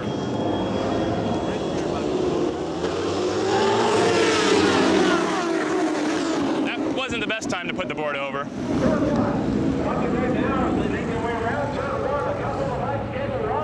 So this is the hard part, is finding this. We don't need that in there. You don't like to see that. And make sure this is like that. And then the number there so we can see. And then spread them out just a little bit, because he only has that long to look at it, you know what I mean? So he has to take a picture of it, essentially, and Al's talking to me in my ear, and Chris is talking to me on the outside, and it ended up causing a little bit of confusion, so I just started listening to what was in my ear because Al's making the calls. You know what you can do? You can run the stopwatch. Okay. That'll help.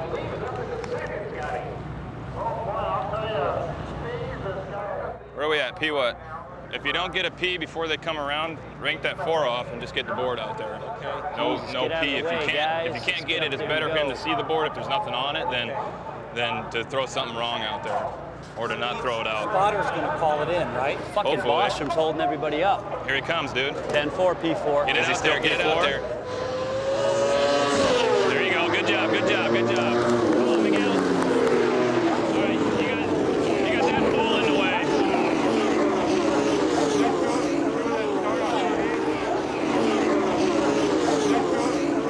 Can I ask a favor of you? You threw your board out there right when the guys were crossing, you blocked our guy and he's in front of you. So maybe wait until a little bit after. I'm just asking as a favor. You know, whatever you can do, man, that's cool. You're right, you're good. Is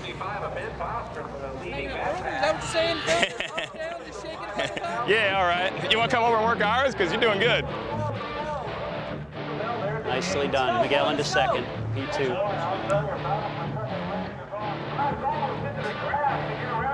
Come on, Jay. Jake up into third. Let's keep an eye on that split. It is crucial that the crew chiefs and their pit crews know what is happening out on the track at every moment of the race. Many teams have spotters scattered around the circuit, but they also monitor the race through a live television broadcast feed wired directly into each team's pit. The AMA timing and scoring officials provide computerized information to these video feeds as well. The teams can watch the race unfold and monitor each of the riders' lap times.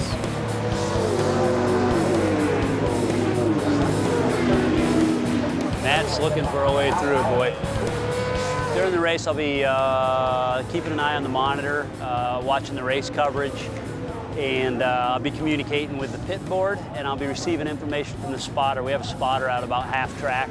He'll be giving me Miguel's position in splits. I'll take that information in with what I'm seeing on the monitor, what I know about what's going on the racetrack, and I'll be radioing over to the signboard guy what kind of information I want to relay to Miguel. Other than that, I'll be sitting there with my stomach churning, hoping for the best and hoping we make the right decision on tires. And of course, anytime he goes faster or slower than what I think is normal, I'll be worried about that as well. So that's what I do, worry and keep an eye on what's going on and relay that information to his pit board. Okay, Mladen up into P2. It's going to be a +0 situation.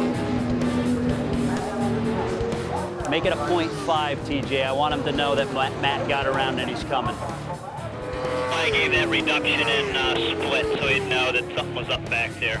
But Matt's right on him right now. Roger that. P2 +0.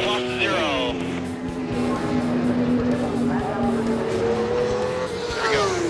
Come on, Miguel. Come on, Miguel. Get him, get him, get him.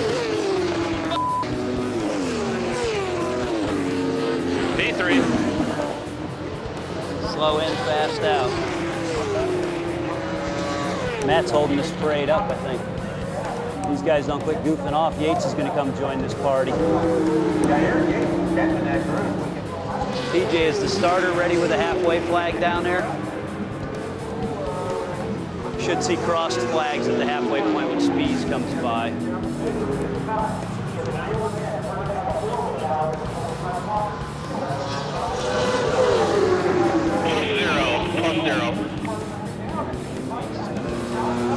Yeah, Jake's mounting the charge, no question about it.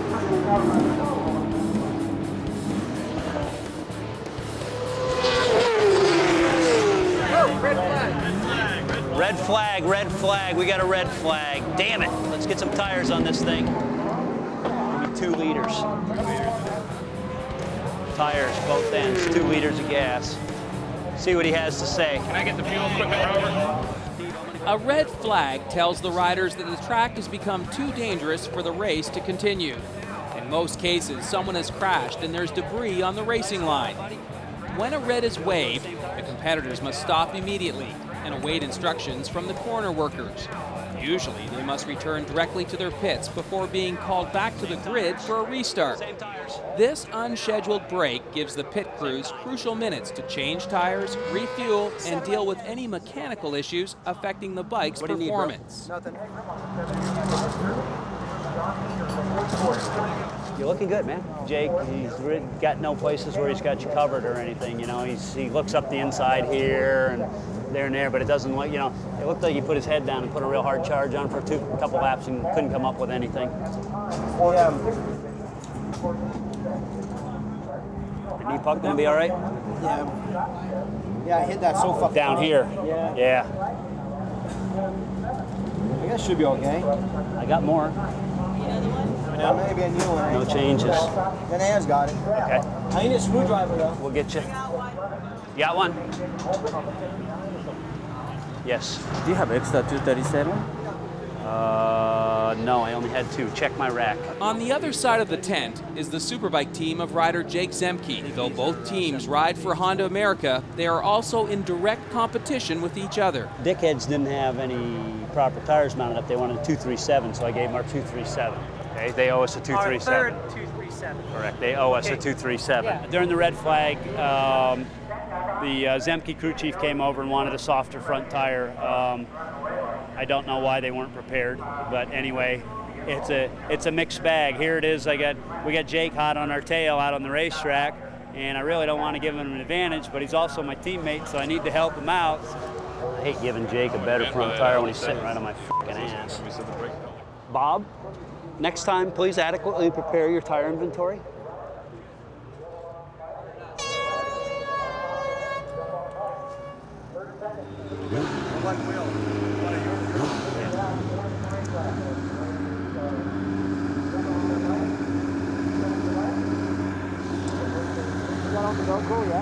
Yes. No, it's your chest hair, but it sticks good. Good luck, Miguel. Let's get him. Give him hell, bro. Give him hell. Now we got a little bit of everything going on, huh? Got a good race going on, a little red flag action. This is living here, baby. Just crack a beer right now, it'd be in heaven. Get that start we're dreaming of. Oh. Next Ducati's in. Broke the speed limit. He's gonna get a ticket.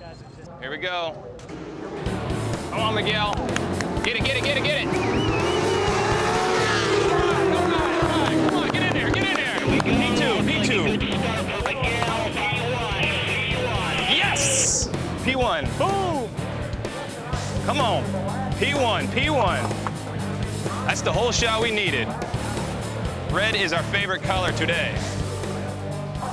Hodgson, that's excellent.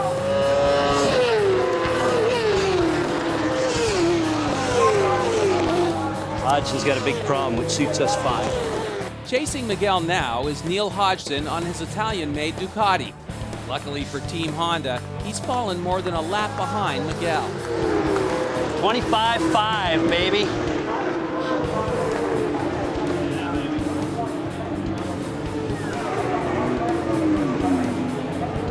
Smoking lap of 25.6, baby. Miguel's hold on first is short-lived, as Ben Spies on his Suzuki passes and quickly leaves the pack behind.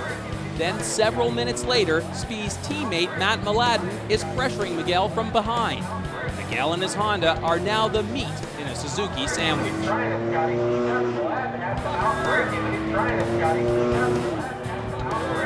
on, baby, come on! I need an L8, I need a P2, and I need whatever plus Steve calls.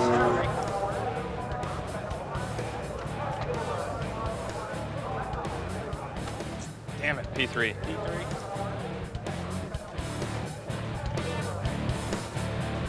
Here we come.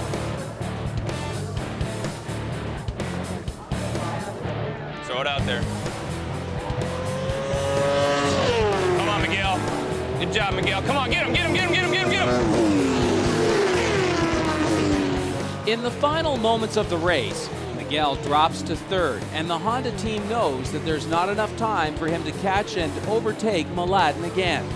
Though Miguel and Team Honda are disappointed, things are much worse for their Honda teammates next door. Oh. Ooh. 98 staying late. Jake Zemke has crashed out of the race. He walked away from the get-off, but his Superbike is a write-off.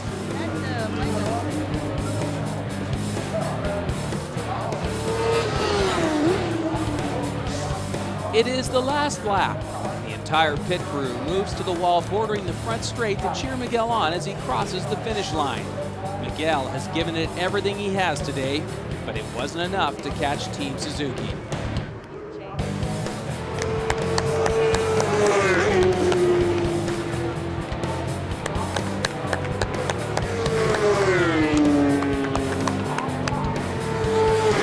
Nice wheelie. Good job, TJ. Good job. Not bad. We'll take it. Good job. Good job, man. We'll make it better tomorrow. Good job, guys. TJ. Right on, man. Thanks. Good job. No worries. That L4 thing going. Yeah, don't worry about it. We made bigger mistakes. Went pretty well. Made a mistake, but we ended up on the podium, so it might get washed out. I gave him lap 4 twice, counting down laps from 10 to 0. He may or may not have noticed. Hell, right, we're going. A couple more years, we'll be on you. I was hoping tomorrow, Good luck, maybe guys. just one more place up there. Hey, it ain't from lack of trying, pal. Well. All right, not so bad. Neil had a problem. That helped us out a lot. It gives us some breathing room.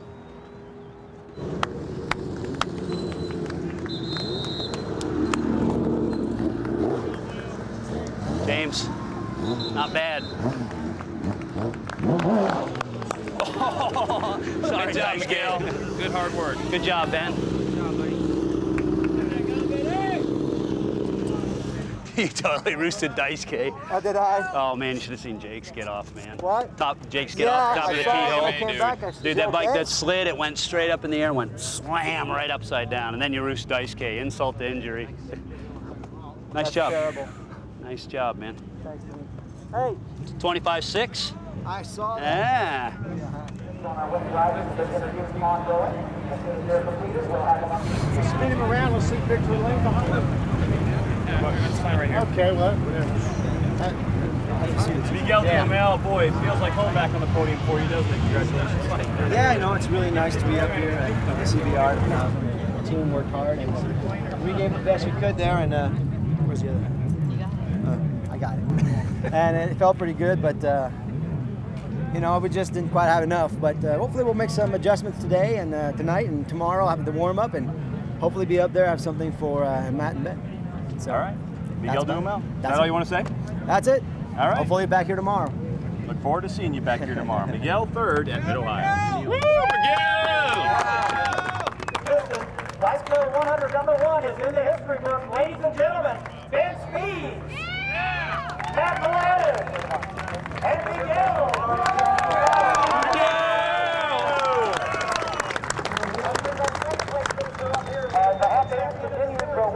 Well, we got third on the podium. I'd like to have seen better, but we definitely can't complain about getting up there. And the whole team did well, and Miguel did excellent.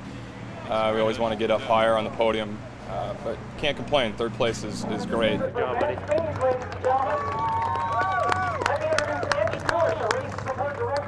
The game plan was to gap Neil some points. He helped us out a lot on that. We made 14 points on him, which gives us 26-point pad back to fourth, which is a little bit of breathing room, a little more comfortable than 12.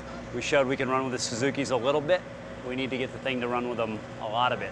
So tomorrow we'll set up one bike with the changes we think will work. We'll leave the other bike alone because it wasn't too bad. And we'll see what tomorrow brings us. Early Sunday morning, AMA fans begin to pour into the Mid-Ohio racetrack for the second and final Superbike race on the weekend. The Honda team has already implemented changes to Miguel's setup that they hope will deal with the wheelie problems encountered yesterday. They will have one practice session this morning to see if the changes have worked. Well, yesterday we had a little bit of a problem with the bike wheeling out of the corners, and that can affect his drive, which in affects his time. So we went ahead yesterday. We thought we could cure it by running a heavy axle. And we've taken our front axles and packed the end of them here with lead. The standard axle's hollow. So put that in there.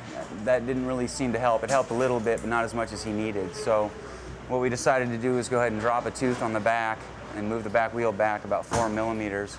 The wheelbase being longer, it'll make it a little bit more difficult for the bike to wheelie, which hopefully will get him out of the corner without wheeling and losing his drive. But the other bad thing about it is it could make it not want to flop in to the turns the way he wants. So there's like a fine edge, a fine line drawn there.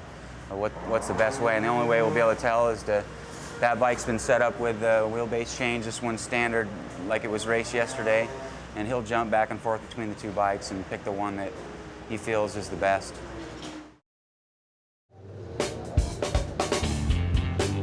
The Honda pit crew moves to pit lane to prepare for their half-hour practice session.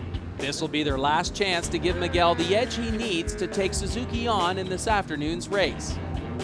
These guys know that there are only 6 races left in the current season, and if Miguel can't break Suzuki's lock on first and second today, the chances of moving beyond third place in the overall AMA point standings are very slim.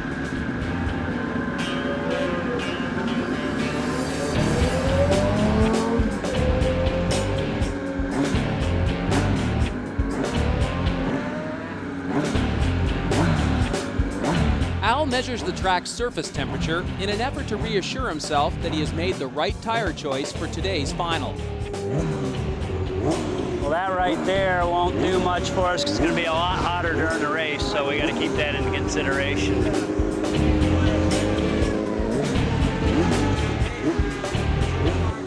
In this practice session, Miguel will start on his A-bike, the one he rode in yesterday's race. One quick lap, out and in, this time with a harder tire compound used by Suzuki the day before. He will then come in and change the rear tire back to the softer tire compound he ran yesterday. After back-to-back tire comparisons, he'll come in again and try his B-bike. This one has a different suspension setup altogether, with a slightly longer wheelbase and a softer spring in the rear shock. The team hopes this will eliminate yesterday's annoying wheelie problems. Okay, so out and in, about 1 minute right now. Out and in on your primary bike. Let us just take a quick peek and then go ahead and see what that tire's all about. If you want to change on to a 34-34 to do a direct comparison, we have one ready to go. Otherwise, if you got a pretty good feel for it, let's jump on that other bike and see what it does with a little longer with that compression in the nose. You're gonna get a proper ass chewing for this one, buddy.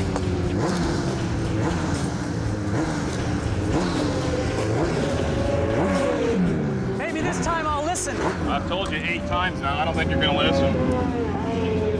Dave Pressler forgot to safety wire our fill cap, so he's gonna get an ass chewing now for it. It's against AMA regulations.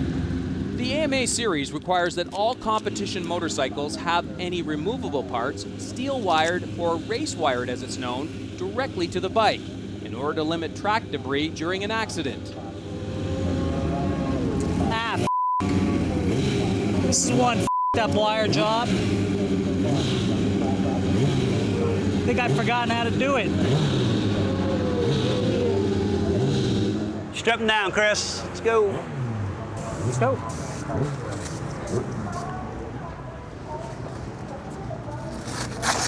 5 seconds late. New brake pads, out and in.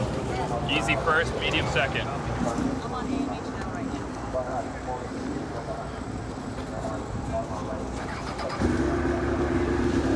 As Miguel prepares to test his A-bike with the new tire, Chris detects a glitch with the bike's onboard lap timer. Miguel waves it off. He cannot afford to miss any track time if they're going to get their problems sorted out.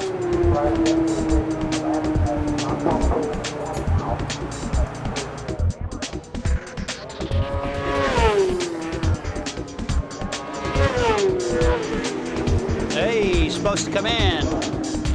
Just went by. Throw him an inboard. Throw him an inboard. He was supposed to come in. but he's hooked up with Matt, so he's probably giving it a try. Miguel's lap time has significantly improved with the harder tire. After one hot lap, he comes in and the pit crew replaces the slick with the softer version, so that Miguel can make a direct comparison between the two tires. This tire change must be done with lightning speed, as precious practice time is ticking away.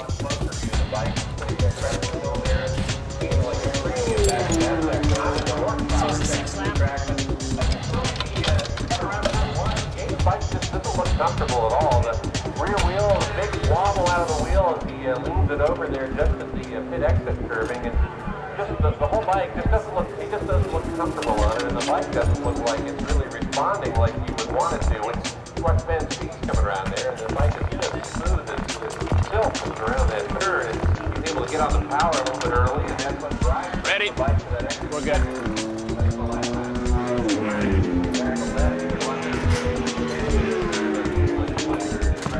As in other forms of motorsport, computers are an essential tool in the pit crew's arsenal. They're used to download data from the Superbike's onboard computer and sensors. These sensors record every aspect of a bike's performance while out on the track. From engine management to suspension travel, this information is vital to both the rider and his tuners. Oh, you just pissed him right off.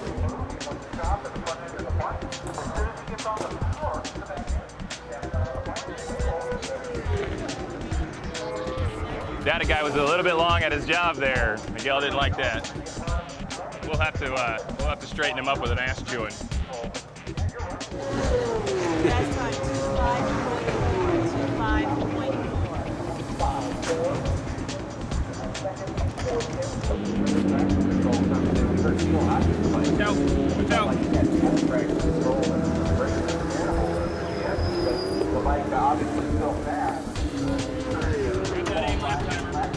Even on the straightaway, you hear dips at different points. You know, just in front of me, and that makes it the whole straightaway. And Miguel comes in for another pit stop to try out his B-bike with the alternative setup. The Honda team already knows that the harder tire has improved their speed. If this new suspension setup eliminates Miguel's wheelie problems, they may just have the ticket they need to take down the Suzukis in this afternoon's final.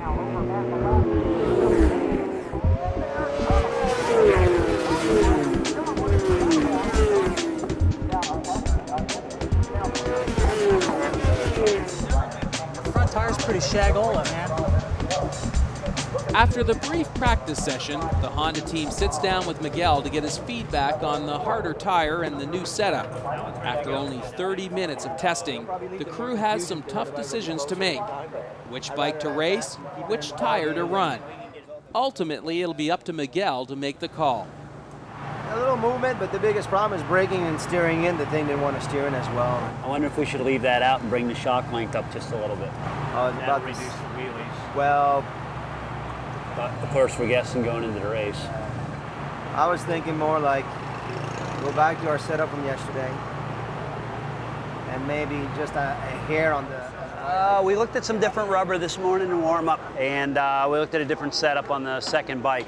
Unfortunately, it was such a short session, we didn't get a good chance to shake down that other bike. It showed some potential, but we need a little time to dial it in, so it's too risky to go for that second setup in the race.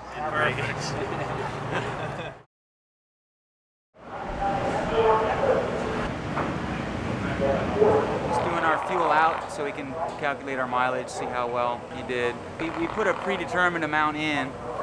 We know how many laps he went, so we know how many K the motor went.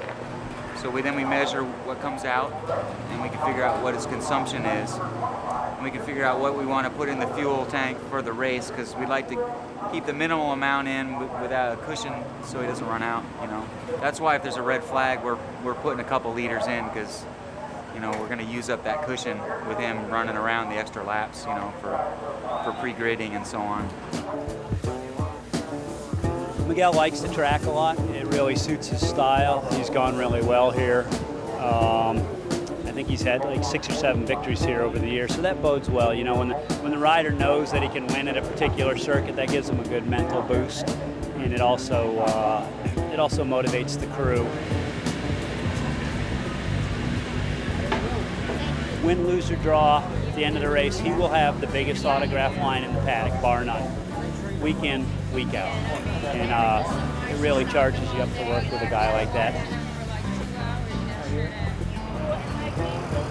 Okay, we're coming up on race 2. First time on the track since this morning warm-up. Made a few tiny little changes to the motorcycle, still trying to clean up the areas he's having trouble with.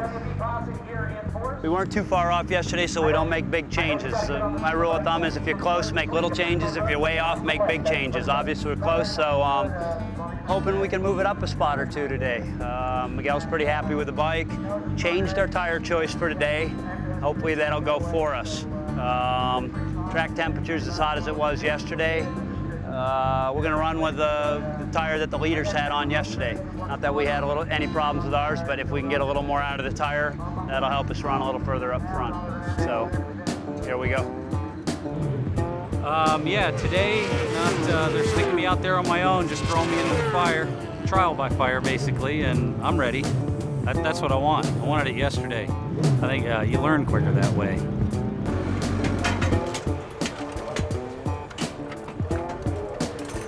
There is much tension on the starting grid. The Honda team knows their bike still has a wheelie problem. Even with the new tire choice, Miguel is going to have to push both himself and his Superbike to the limit if he's going to finish better than third today.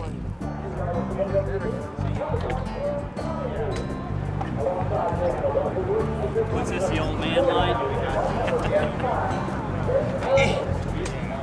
Better than hopping the fence. I used to jump right over the wall. That was a few years ago, though.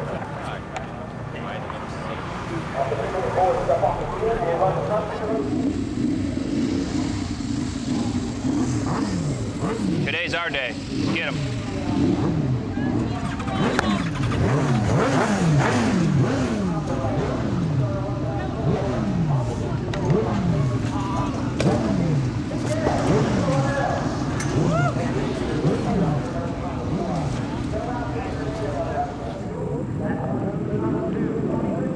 Ready, here we go. We're ready.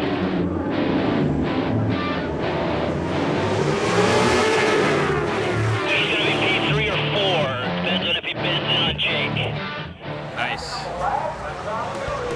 Matt, throw it down a hole.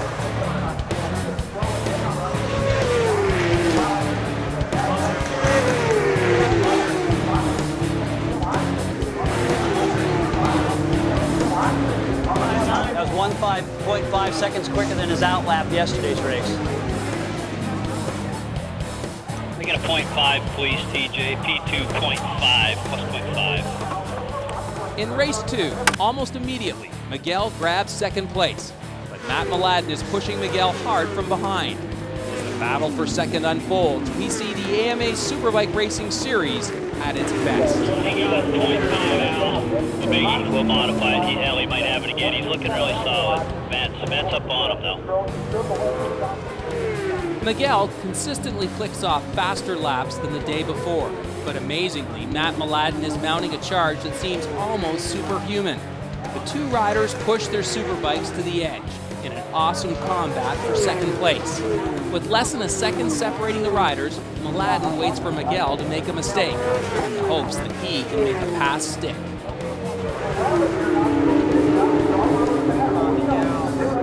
Hold him off. Hold him off. Hold him off. Hold him off. Hold him off. Good job. Good job. Every eye in the Team Honda pit is glued to the television monitor as Matt Mladen and Miguel take the battle for second down to the wire. Okay, it'll be an L3 next time. We got a battle on our hands. Amazingly, Miguel has managed to hold off Matt at every turn, but the gap between the riders is growing smaller with every lap. Eventually, the duel takes its toll on Miguel's tires, and he's forced to give up second spot to the pursuing Suzuki. Now it's Miguel's turn to pressure the Suzuki rider, showing a wheel in almost every corner, waiting for any opportunity to regain second place. But time is quickly running out. With a plus 13, but if Miguel gets back into second, just Come on, Miguel. Come on, get him. board. Ought to be a burner of a last lap. Roger that. No one on that thing, right? Well, now, let's go. Come on, do it. Do it.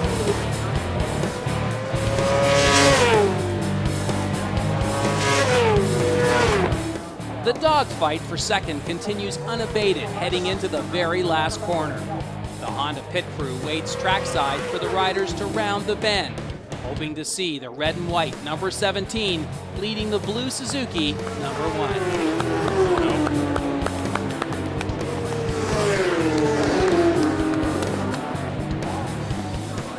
Thanks. That's racing. Third's all right. Would have liked to have second, but third's good too. We'll take it. Another third place, just like yesterday, but his lap times were a lot faster. I'd say he was probably 10 seconds quicker this race than he was yesterday, so that's progress, and that's what it's all about. You know, we got to keep making the thing better, get up there for the win, but he's riding really good. He's happy with the bike, so we're just going to push it on from here. These next tracks we go to, Virginia, Road Atlanta, come back here, all tracks he loves, we're going to get it.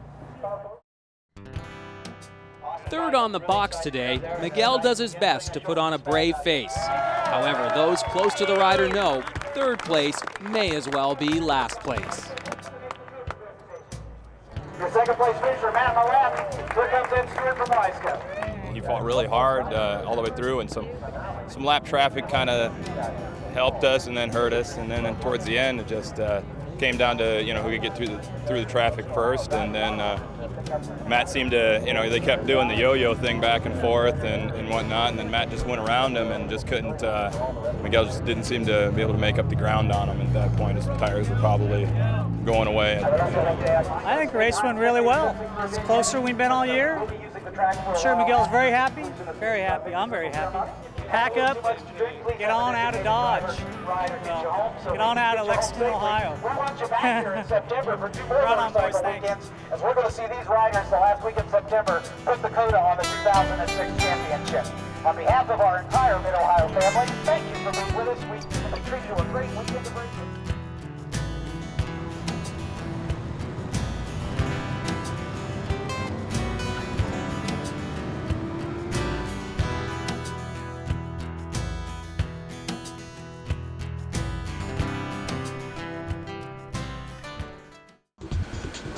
These other teams out there, that not only are we the best team in the boat, but we have the best mechanics, best technicians to have this boat prepared to run this race. It's dangerous, and the water hurts hard. But when you hit the water, there's no soft barrier walls. It's an impact, and it's going to hurt. We can't afford to have any more bad luck and keep our season on track. Every bend, every corner, every straightaway is different. It has to be done right the first time. There's no second chance.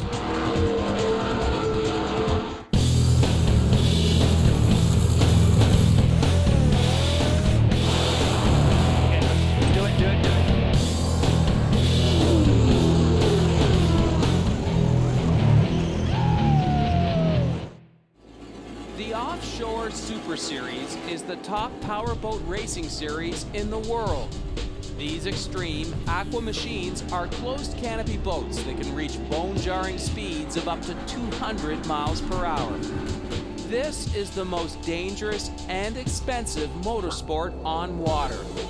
These boats are so powerful, so intense, that they require both a driver to steer and a throttle operator to man the engines, while racing around a 5-mile open water circuit. Cat is the top class in this series, and for the last 3 years, the #1 boat in this class has been the Reliable Carriers machine. That is, until a recent string of mechanical problems this season bumped them out of first place.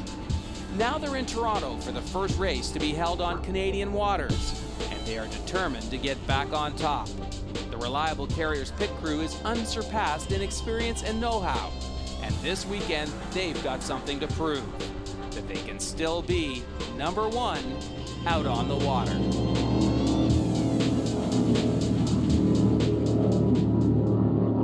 Currently we're in second place. Obviously we have a very competitive boat. It's very fast. Unfortunately we've had some bad luck come our way the last couple races, so it's time to redeem ourselves and get into first place. There are no pit stops in these races. It's just full throttles to the stops for 100 miles. So for offshore Super Series pit crews, it all comes down to preparation. The dry pits is the area where the teams do all of their major preparations. Each team has a designated area where they can set up their equipment. The boats only sit in the water at race time. The remainder of the time, they are stored high off the ground on their cradles. As awkward as it is to work 10 feet off the deck, it's still a whole lot easier than doing your work on the water. Most teams in this series run a 6-man pit crew, but the ultimate responsibility from bow to prop comes down to 2 key men, the crew chief and the engine technician. The crew chief makes the ultimate call on the preparation of the reliable carrier's boat. To do this requires years of experience and a complete dedication to the sport. Today, that job falls on the experienced shoulders of Eric Hertkamp. Well, I think it goes down to commitment and dedication.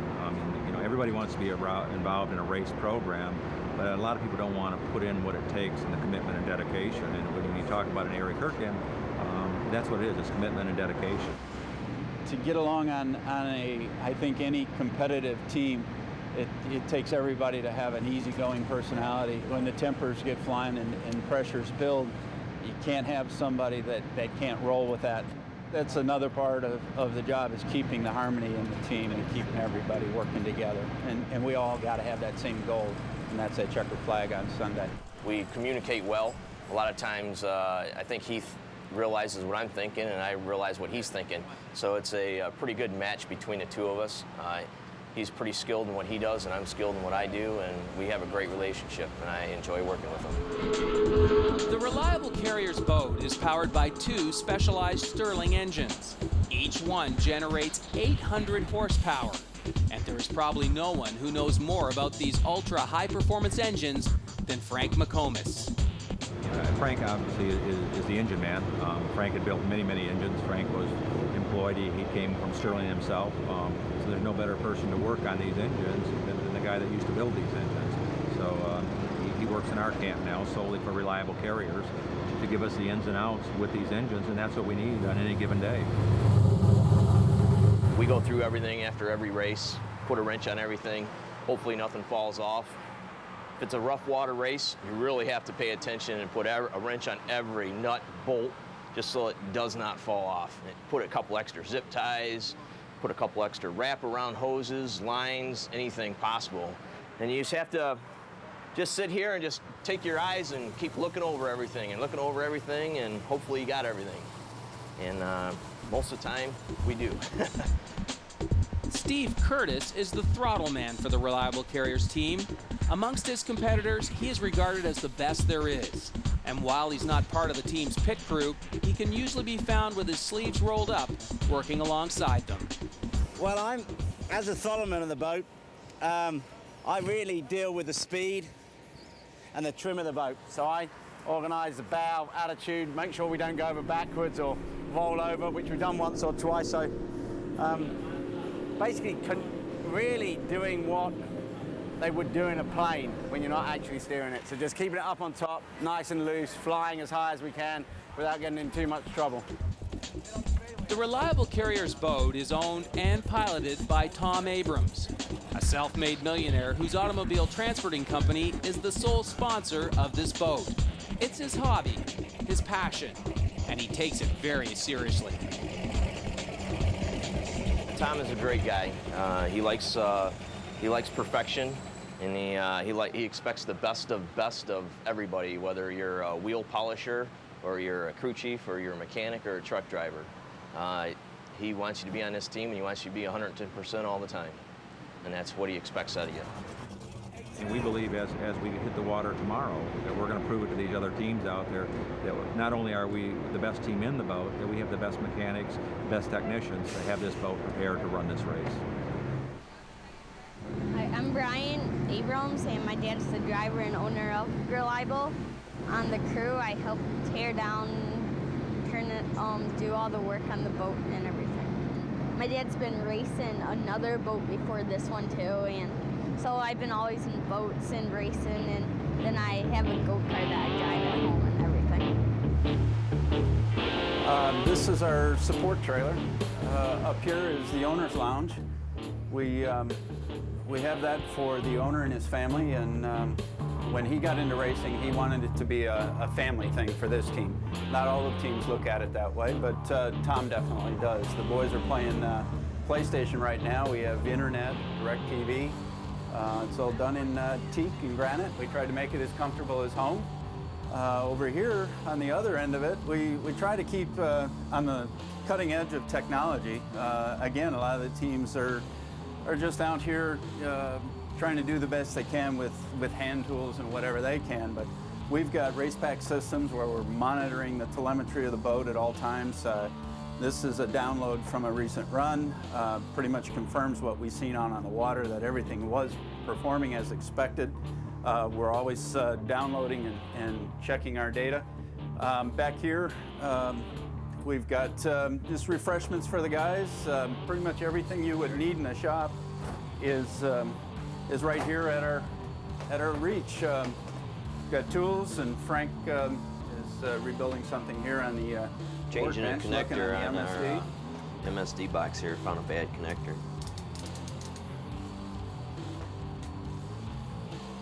Back here is just an area. It actually has a queen-size bed, a shower, and sink, a freezer. If one of the guys need to get away from the rush, we can actually open this bed for them here and close the door, give them a little privacy, let them unwind, chill out, and get ready to run the boat.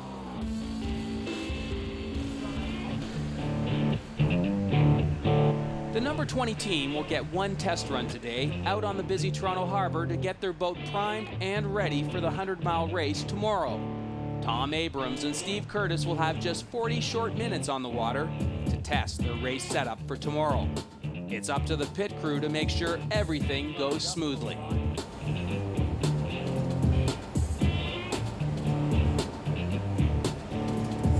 This is our air intake.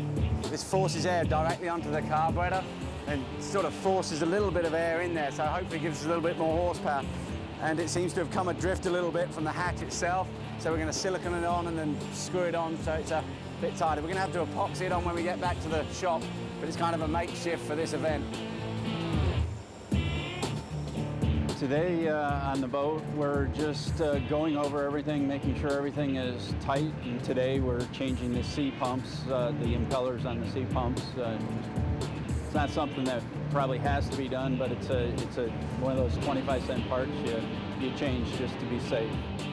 The C pump is what supplies the water to the engine, and without it, you would run extremely hot and overheat, and the engine wouldn't work very good. And there's really no difference between salt water or fresh water. It works. It's all it knows is it's pumping water. It's kind of like your water pump on your car, except it's called a C pump.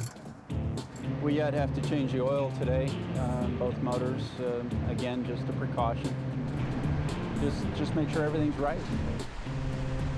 This weekend, we just need to get back in the winner's circle. We have to be 110% and get it done right. Because it has to be done right the first time. There's no second chance. I think we're as prepared as we've ever been for this race.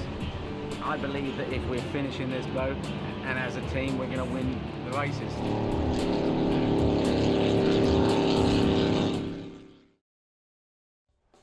Now that the Reliable Carriers team have completed their pre-race checklist, they have just 1 hour remaining before starting the only practice session heading into tomorrow's race. Now's the time to fuel the boat.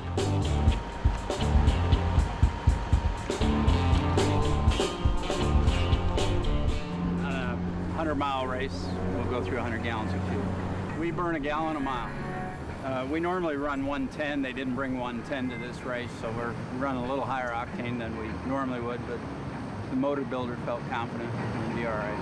I'm not sure what our price is here, but they normally inflate it a little bit at the race sites. I think back home I'm paying $7 a gallon. Here we're probably paying $10 or $11 a gallon. So it's not a cheap, fuel cost is what we win if we win.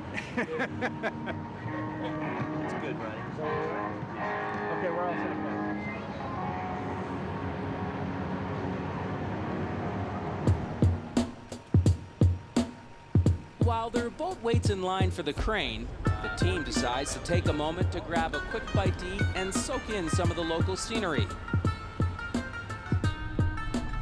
The break, however, does not last for long. News of a backup at the docking crane confirms that their precious practice session is about to be cut short. With less time on the water, the pit crew decides to change the spacers on the stern drive. The drive shaft is the part of the engine's transmission that hangs out the back of the boat and drives the propeller as it churns in the water. Spacers are used to lengthen or shorten the drive shaft. Changing the lengths of the boat's drive raises or lowers the propeller's position in the water, which in turn makes the bow of the boat ride either high or low in the water. Yeah, we're going to raise the drives up a little bit, which should give us a little bit more acceleration out of the bends. It makes it a little more difficult to handle, but because the testing time's been cut back, we're going to try and do it. You know, we normally run the boat at this setup, so we're going to just try something a little different here. Because it's not salt water, it's fresh water, you've got less buoyancy in the water. So we're hoping that this might give us a little bit of an advantage. So this propeller shaft, we're going to raise it 1/4 of an inch, will be 1/4 of an inch higher. We took out a 1-inch spacer and replaced it with a 3/4 inch spacer, which moved our drives up 1/4 of an inch. It doesn't seem like much, but that'll probably be the difference of a couple miles an hour and considerable acceleration. So we actually 1/4 inch is the finest increments we work in. The manufacturer of the drive makes spacers in 1/2 inch increments, and we had some made in 3/4 or in 1/4 inch increments because it does make a difference, that little bit. It's been delayed here to getting the boats on the water, so the guys are rushing really hard to get the boat ready to go, and obviously we got to win the race tomorrow. It's just like NASCAR would have done, right? We need to screw those air guns. Yeah, we used to do that. Stainless stuff. It fills up, you know, it gets hot.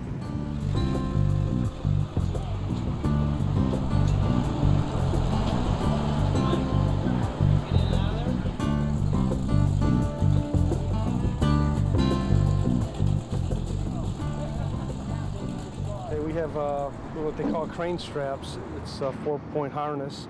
We mount it to 4 different spots on the boat, and then it's got one big hook in the middle, and then that's where we clamp it to the boat, and then they lift it straight up, and we guide it with ropes to get it into the water, and then the crane sets it where we would like it, and then we do the same process on getting it out.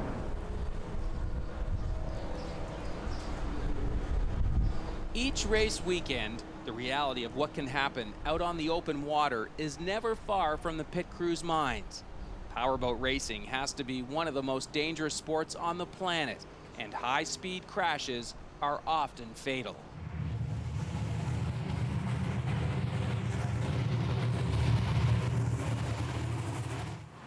The danger for me, it really doesn't affect me that much. I've been around boat racing for 13 years, and it just so happens I crewed for one of the guys, and they actually did die in the sport. And actually, I know 2 people since my career.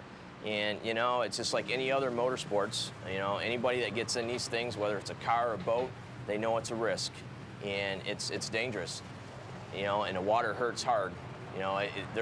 You look at other forms of racing, they come up with soft barrier walls and stuff like that. Well, when you hit the water, there's no soft barrier walls. It's an impact, and it's going to hurt. And I hope and pray every race when they get in. I always shake their hand, tell them safe, keep it right side up, and bring it back home. These things are awesome. You got 2 engines, pumping out close to 2,000 horsepower or whatever, and you're running them on the edge. It's a pretty wild feeling, and it changes. It's not like car racing where you've always got the tarmac, always stays the same. Every bend, every corner, every straightaway is different. Even if it's flat sometimes, you hit a wake, the boat will jump sideways 20 feet. It's a wild feeling. It's a rush. During this 40-minute test session, Tom Abrams and Steve Curtis will push their boat to the limit, testing every element of their race setup. They also need to make sure they've made the right propeller and spacer choice for the new Toronto course. Ultimately, they'll need to verify that there will be no mechanical failures tomorrow. And the best way to do this is to push the throttles down to their stops and see how everything feels and sounds at 150 miles an hour.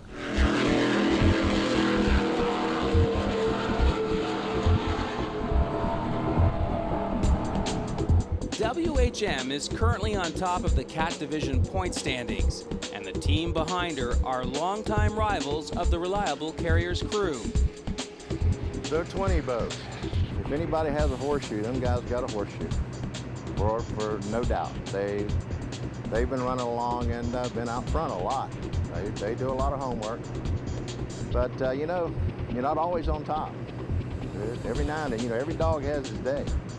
WHM and Reliable have a long time rivalry between the two. And so there's always a lot of little trash talk between the crew members. But you know what? The final results are at the end of the day. And if we're out front, that speaks enough for itself. We watch them. We know what they're doing. And we like chasing them around and making them nervous. And it seems to show. I mean, they've had some problems with the bottom of the boat. They can't seem to keep it down. They have to turn it upside down every now and then just to make sure they know how to fix it. WHM is in the lead in the point standings right now, and one of the reasons is because we flipped in Fort Myers. If we didn't flip in Fort Myers, I think we'd be like only 5 points behind. But if we win today and they come in third place today, we're right back in the hunt of things. But it's fun chasing them around, making them do crazy stuff. We enjoy it. The offshore powerboats use the practice sessions to get a feel for the new 5-mile Toronto course. Practice also offers an opportunity to attract new fans to this fledgling race series. During practice sessions, the spectators can see these boats being pushed to the razor's edge. Even during practice, these drivers don't hold anything back in their quest for the #1 spot. It was a good test today. I felt our lap times were good. We were a little disappointed we didn't get WHM, which is leading us in the championship. We didn't get their lap time, so it didn't give us anything to, you know, gauge off of. One of the other boats, we got their lap times, and we were significantly faster than them. I know that our lap times was good. It's just how good it was. As of right now, we're going to keep that setup that we have with the boat until tomorrow morning when we're able to look at the water conditions. If this stays the same, we're going to leave the same setup that we have on the boat right now. With his feet back on dry and solid land and feeling good about the practice run, throttle man Steve Curtis takes 5 for a quick interview. And I went whizzing around this bend, and I had a big long lead and had this big accident. The boat just exploded. And I woke up, I was knocked unconscious in the water with a steering wheel that's all bent like this. And there was no one around. So I swam to the shore, and I came to a little restaurant, and no one spoke English. I didn't speak a word of Italian. I went out, and I got in there, and I was talking to these people, you know, that I'd had an accident and this sort of thing. They didn't understand a word. All they wanted to do was feed me and give me lots of red wine. So I got absolutely blasted, like you would. And meanwhile, they all think I'm dead. The boats, billets of the boats have floated up everywhere, and they've got these big things going up there doing all this business. And I'm just in there just having the time of my life. And eventually the owner of the bar called up, found the race organizer and said, "Hey, we got this drunken powerboat racer in here. Will you get him out here?" They said, "Oh, we wondered where he was. We thought he was dead." They had to pick me up, and I was so drunk they had to get me an ambulance. With the practice session over, the #20 boat is taken back to the dry pits to await an engine inspection by an OSS official and an engine specialist from Sterling Performance, the manufacturer of the boat's engines.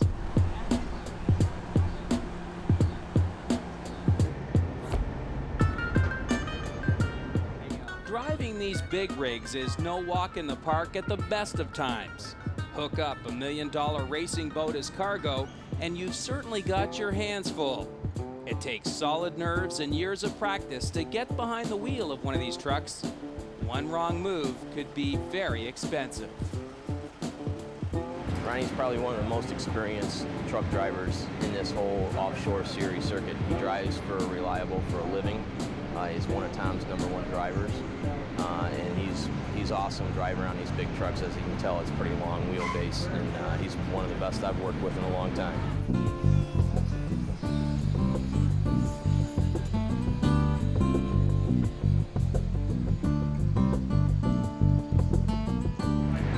seen him get in a lot of tight positions that I was like, I don't think he's ever going to get out of it, and he was able to do it without scratching anything. That's the important thing, because Tom don't like scratches on his vehicles. Oh, it's just a lot of practice. You know, you just take your time, that's the main thing. You know, you rush it, you'll get in a mess. You know, if you scratch it and then it comes back on me like I wrecked the day, but, you know, just try not to.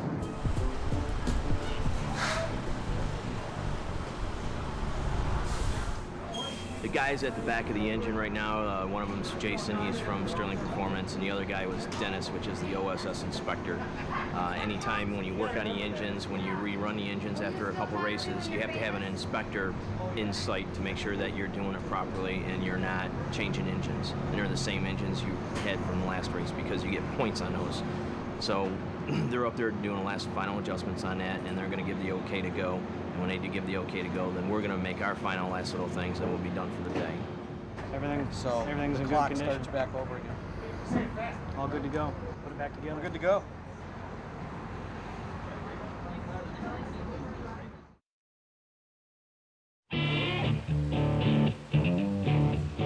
Race days start early for the pit crew.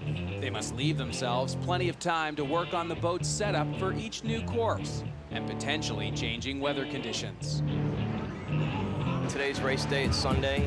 One of the things we usually do is we back the boat up to an area where we can start up the engines to make sure everything's okay, because obviously yesterday did a lot of minor adjustments.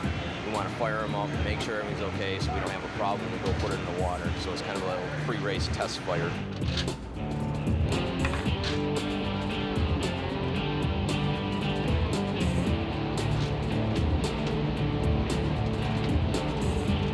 The only thing left to do today yet is to just test fire the motors, make sure. You want to do that now? Yeah. That'd probably be a good idea. Get it done and over with. In case there is an issue, we're not waiting till the last minute. We got several hours that we can fix it if there's an issue. Just got to get the water hose picked up. Neutral, go ahead.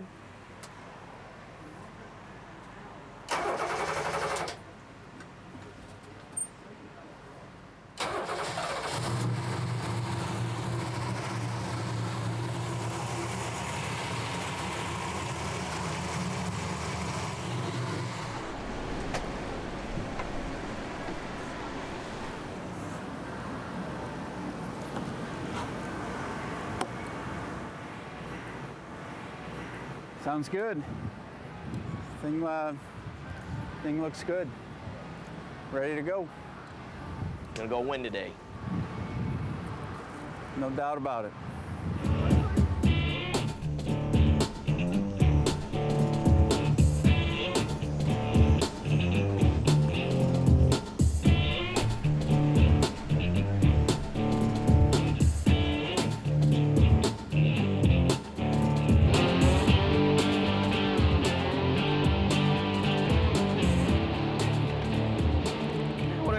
Just a couple little last-minute race preparations, you know, just to make sure the props slide on and off nice and easy.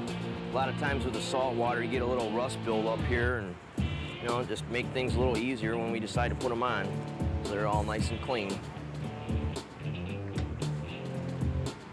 Once we get it all cleaned up, we usually put a little grease on them,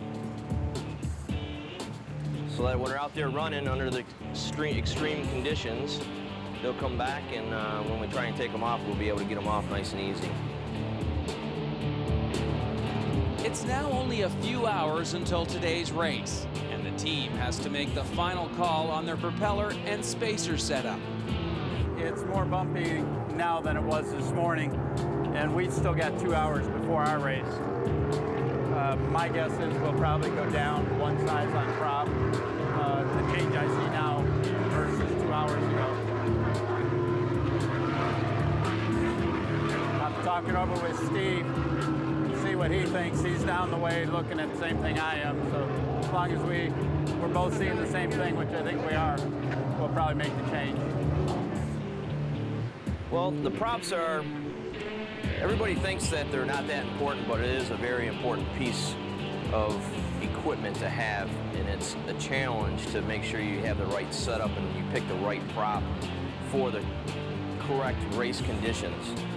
You know, you can have all the horsepower in the world, And if you can't get your prop to hook up right and get your drives and everything situated and accelerate right, you're not going to do very good on race day.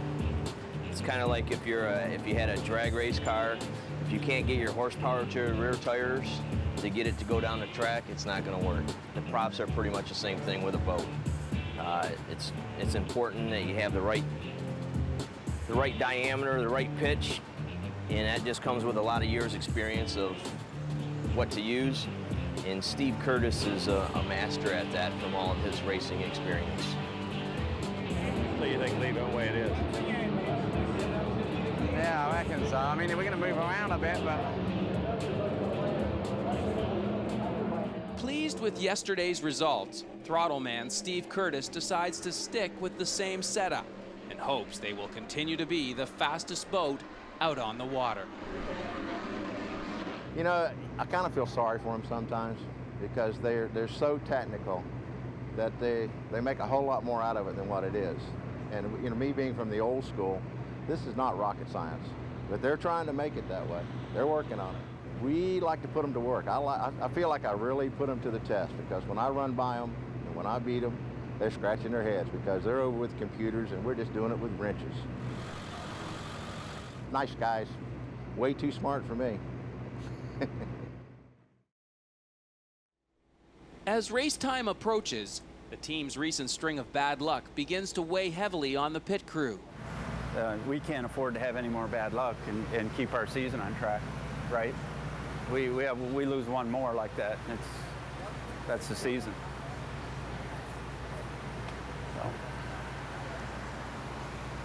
So. What do you? They've glassed in the lead. I've got decals to put on. I'm done with everything. I'm ready to go. You're all set? I'm ready to put props on. Brain plugs. Well, we're going to run the same ones we ran yesterday, 33s. Go ahead and put them on, put the covers on. Go ahead. What time are we going to go to the crane? 1:30 we'll head over to the crane. 1:30 it is? Okay.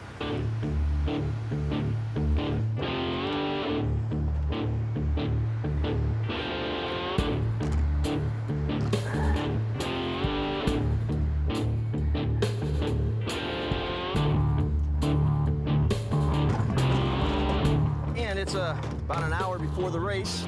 They've Eric and Steve and Tom have checked out the water situation, and the setup on the boat is going to stay the same, and we just now picked our propeller selection for the day, so we're going to be ready to go.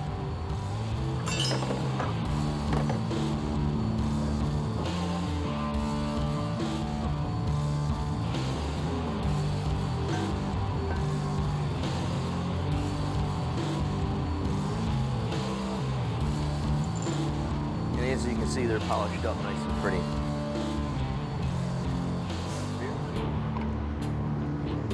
And as if you notice real closely, you can tell how sharp these are. Any little nick on any one of these, after every run, we go ahead and file them down, put sandpaper on them because you want them nice and sharp so it cuts the water really, really well. You don't want anything for friction to slow you down.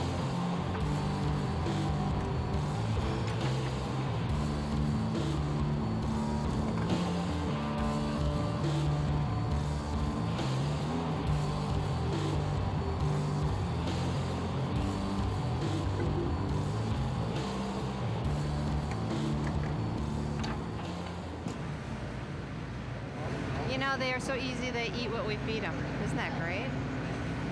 But you know what? My theory is, you know, you probably shouldn't eat too much before you go out there and race. So, but no, they eat what we feed them. And this is a staple for out here. I mean, you can't do too much. You can't do like Caesar salad and all that. But these make you go faster on the water. There's secret ingredients in here. Mystery food, mystery meat. 72. With only minutes remaining before the boat has to leave the dry pits for the start, the Reliable Carriers team goes over their final race strategy one last time. Their main concern is the current series leader, the WHM boat. What we're talking about is when we come out way back on the parade lap, he's going to start accelerating. So when we're coming out of that parade lap on that one corner, right, we're going to be accelerating all the way. We're going to push the going field. wide. We're going to That's push what I the say. field. You just, even on the parade lap, don't let Billy get a nose in front of us. He always does. He was pushing the pace boat last race. I wouldn't even look at the pace boat. Just let Billy push, but don't let him get in front of us. All right. We're not going to let him dictate what the race does. Yep.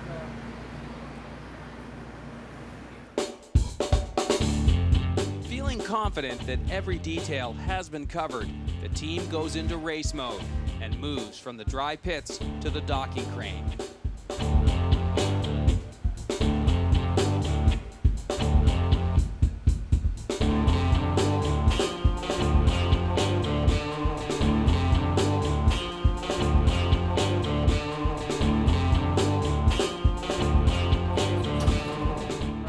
In the Toronto Harbor has suddenly changed direction, and so must the pit crew. Eric decides they must quickly make a spacer change that will allow the boat to cut through the choppy water. One last minute adjustment.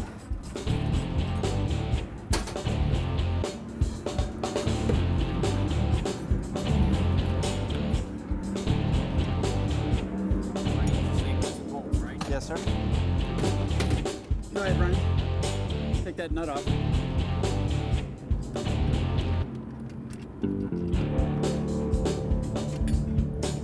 The number 20 team replaces their spacer with one that is slightly smaller. This will allow the bow of the boat to rise above the choppy conditions of Lake Ontario. That slight lift should translate into better handling and more speed. We stayed with the 33, but we went down a 1/4 inch. We compromised. It's a mind game at this point. Everybody's questioning why we're doing it, and obviously it's sort of follow the leaders, and now they're questioning did they make the right call. I feel good. It's going to give me better steering in the boat. It's going to make the boat handle better. Obviously we were watching the wind, the flags, and what they were doing, so it makes me feel a lot better at this point.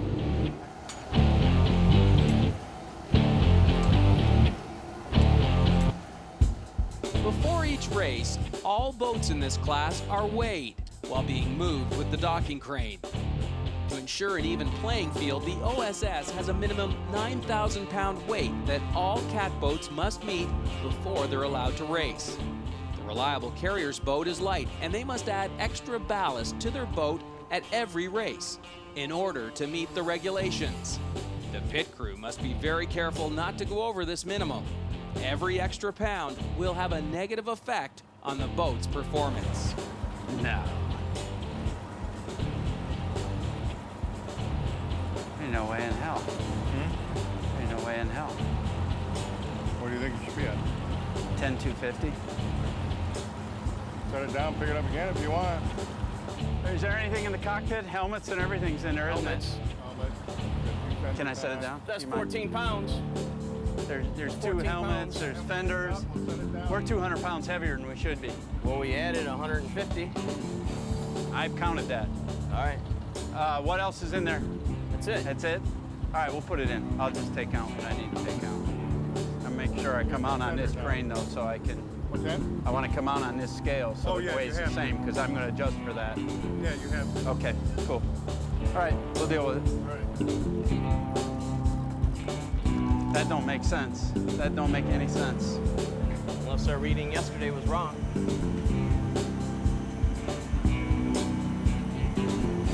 Steve. Steve.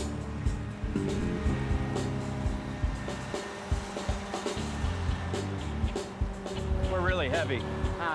10,440. So we're 150 heavy right now. If that's the case, I could take the fixed weight out and be legal. We would be 9,000 pounds without the fixed weight if this weight is correct. I can take 100.5 ounce. I don't think we should do that just in case that scales on. No, well, we're coming back out on the same one. I just told Mike, I said, I want to make sure I come out on your scale. Yeah, my numbers tell me I should be 10,250 right now. We're 10,440. 10,440. We got one on, buddy.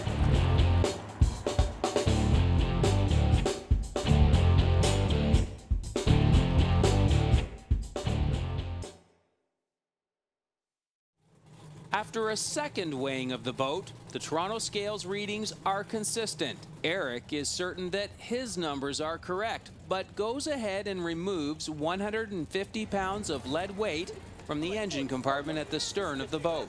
Ultimately, this will work in their favor, as everyone knows that less weight means more speed. The OSS may be the only motorsports series in which competing teams can be found standing, walking, or sitting on each other's racing machines. This is partially because limited docking space for these 40-foot boats creates challenging working conditions, and also because traveling the world together to race in this dangerous competition clearly cements close relationships. I think we made the right setup. The wind seems to have gone down, then it's picked up again. So I think we're definitely competitive, and that's the main thing going in there. Now it's just down to us to drive it around there pretty quick. Tom and Steve, they put a lot of trust in us. If they didn't have trust in us, we would not be working for the team. You know, they rely on the trust fact that when the boat leaves the dock, I turn the air bottles on for them. Because if I don't turn the air bottles on for them, then they don't have any air. If they go out there and crash, then they don't have any air. So, you know, they could intentionally dive and drown if they don't have any air in their air system. So, I mean, it's just one thing after another. And, you know, when they leave the dock, they said, air on, air's on, you know. And if I wouldn't say that, and if they wouldn't ask, you know, they could be second guessing themselves out there. So it's just a whole team effort of everybody.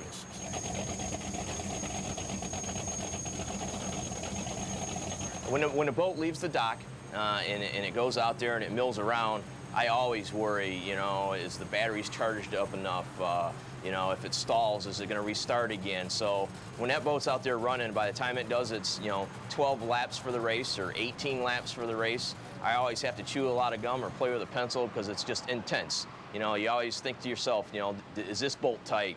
Or is that safety wired? Or is this zip tied? Or is a header going to fall off? Is a water hose going to break? You know, it's just non-stop until the race is done, and then you go, whew, I did it, you know. And then after that, the adrenaline goes to the next race.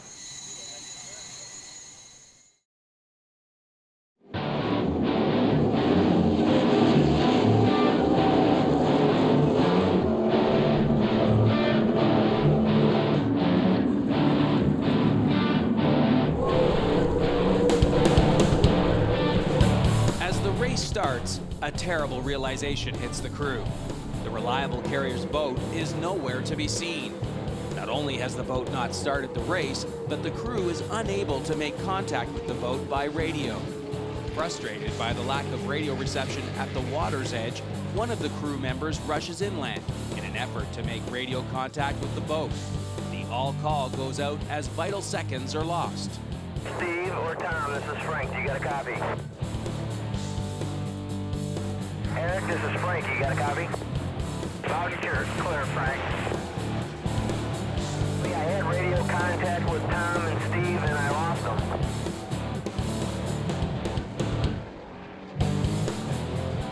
Bob, do you copy? Yeah, I got a copy. It looks like the towboat's hooking up to it right now.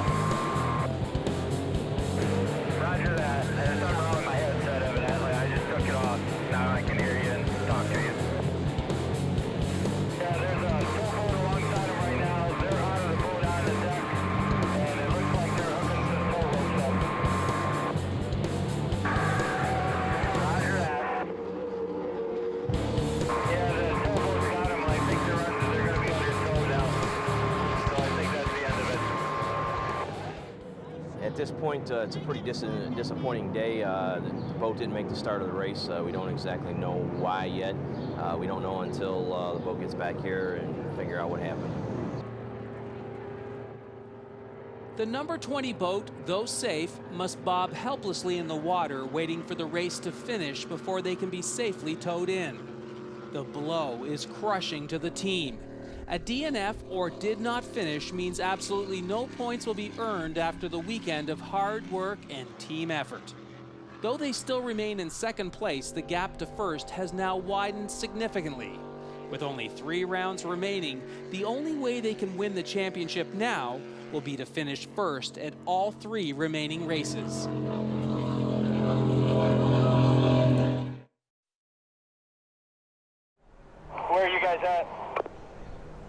towed in now behind the towboat. I mean, we should be back at the, you know, about the cranes, I would think, in about 5 minutes. Okay, well, we'll see you there.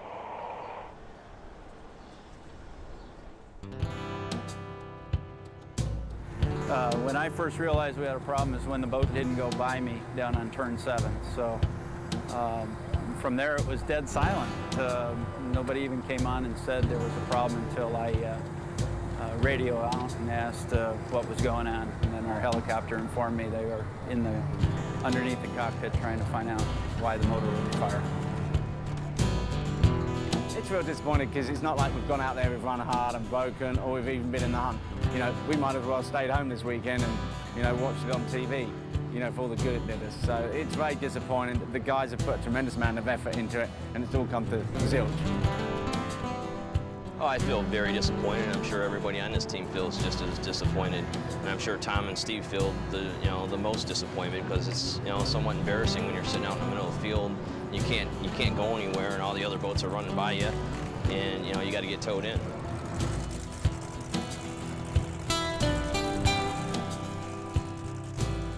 Looks like we had some type of short in the boat. We don't know exactly why the short happened, but caused a voltage spike and took out both ignition boxes, and that's why we didn't complete the race.